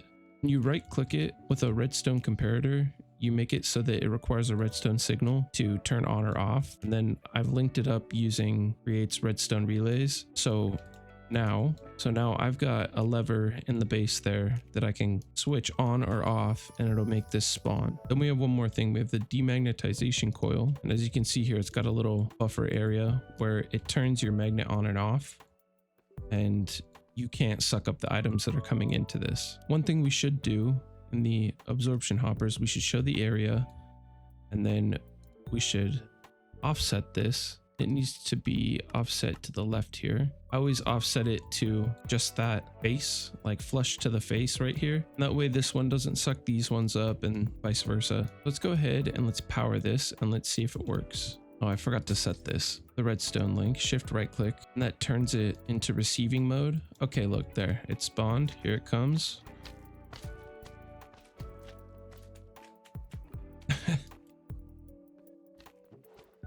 Just like that. And you'll see we have our fluid XP in the tank there. The way we're going to get this out is with an XP tap. It's just 1 obsidian and 3 iron ingots. And we can go ahead, put that on our tank, just right click it, and we get our XP. Don't forget to close that or else it'll just waste all the XP. I'm going to go ahead and I'm going to turn this setup on and this setup on so you can see all these working together. Now this is our respawner setup. These ones over here are smaller, but that's because I had to make the one in the center here larger because we've got a much bigger spawn area on one of the stats for our spawner, but we can change that. If we put quartz in our offhand and we put blaze rods in our main hand, we can actually change that and make it smaller. Go ahead and let's change spawn range on our spawner here, something way smaller. Okay, so we've reached the max. We can make it go down. You'll see here on the Enderman spawner I set up, I made an Ender inhibitor, and when you turn this on, it makes it so that these guys can't teleport because you know they do that when they take damage. However, I have no AI set on these guys with the golden apples, and so they can't teleport anyways. Setup is kind of janky, but I did just want to show you how this worked. Since I did already make 2 sets of spawners, this one I'm probably just going to remove as a whole because we don't really need it, as where these ones we need these items. I hope this was somewhat helpful. I did decide that this will be the best way for us to get our XP for now. I'll be back with you once we have enough XP to infuse our deep shelf. So we have our 60 levels. Let's go ahead and let's infuse this deep shelf and get this quest complete. So we've got our 3 lapis in there. Let's go ahead. And now we have a deep shelf. This is actually super good. We get 5% Arcana, 5% Quanta, and then 2.5 Eterna. That's really good. We get 2 more from that. Now we can make the Soul Touch Deep Shelf, which is Skulk, 1 Deep Shelf, and 1 Soul Lantern. And we can make the Echoing Deep Shelf, which is an Echo Shard, a Deep Shelf, and 3 candles of any kind. I can make this one right now. So if we make the Echoing Deep Shelf, we get plus 15% Arcana. That's insane. We turn that into an Echoing Skulk Shelf. We can also make that. And that gives us the 15% plus 5% Arcana and plus 5 Eterna, which is super powerful. Now the last set of shelves we need are end shelves, and then that means we got to infuse our Dragon's Breath, and that requires a level 80 setup, which is at least 40 Eterna, in between 15 and 25% Quanta, and then 60% Arcana, and then obviously the 80 levels. So I'm gonna let the mob farms just keep collecting us a ton of XP, and then I'm gonna go collect it, and I'll be back with you when we're ready to set up the next table. So we have our levels to infuse our Dragon's Breath. Let's go ahead and do that. Then we'll go ahead and we'll make our end shelf here, but we need to make these 2. So we just need to get soul lanterns. Yeah, that's it. So we'll just use an encased fan, a soul campfire, and a depot with our lanterns. I'll shift right click. Eventually this is gonna turn into soul lanterns.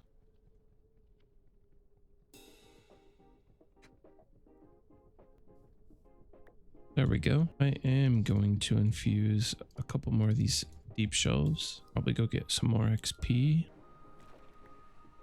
Oh, there we go. Get a bunch of this stuff.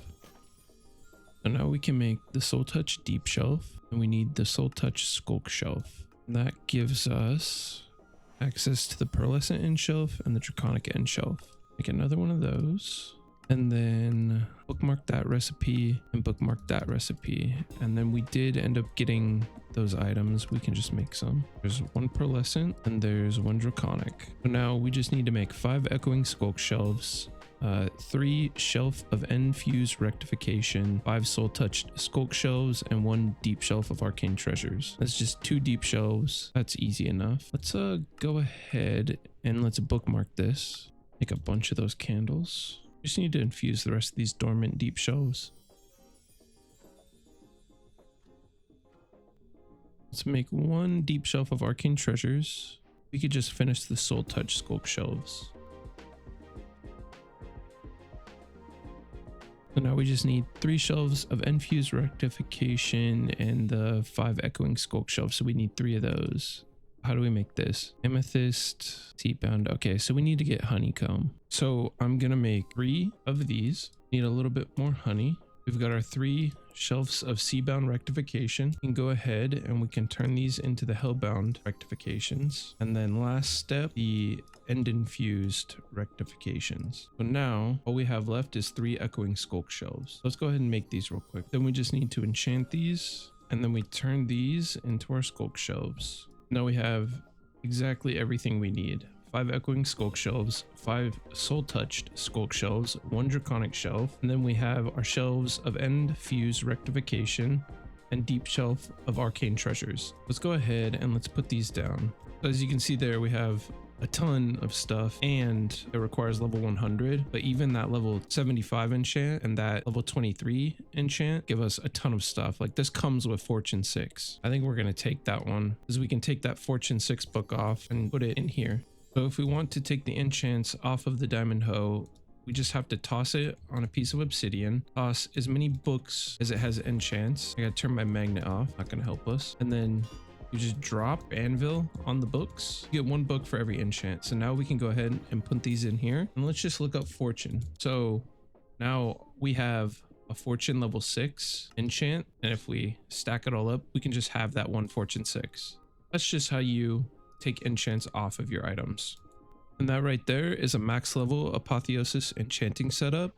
So we're gonna get all of our gear set up so that we have the best enchants and the best traits for every single item we've got. I think what we should do now is go ahead and kind of tidy up our mob spawners, and then I'll go over everything we need next episode when it comes to upgrading those spawners or downgrading the spawners. I hope this episode was helpful. We jam-packed a lot in here, but we went from a max level 30 enchanting table setup to max level 100 enchanting table setup. Thank you everyone for your time. Have a great rest of your day.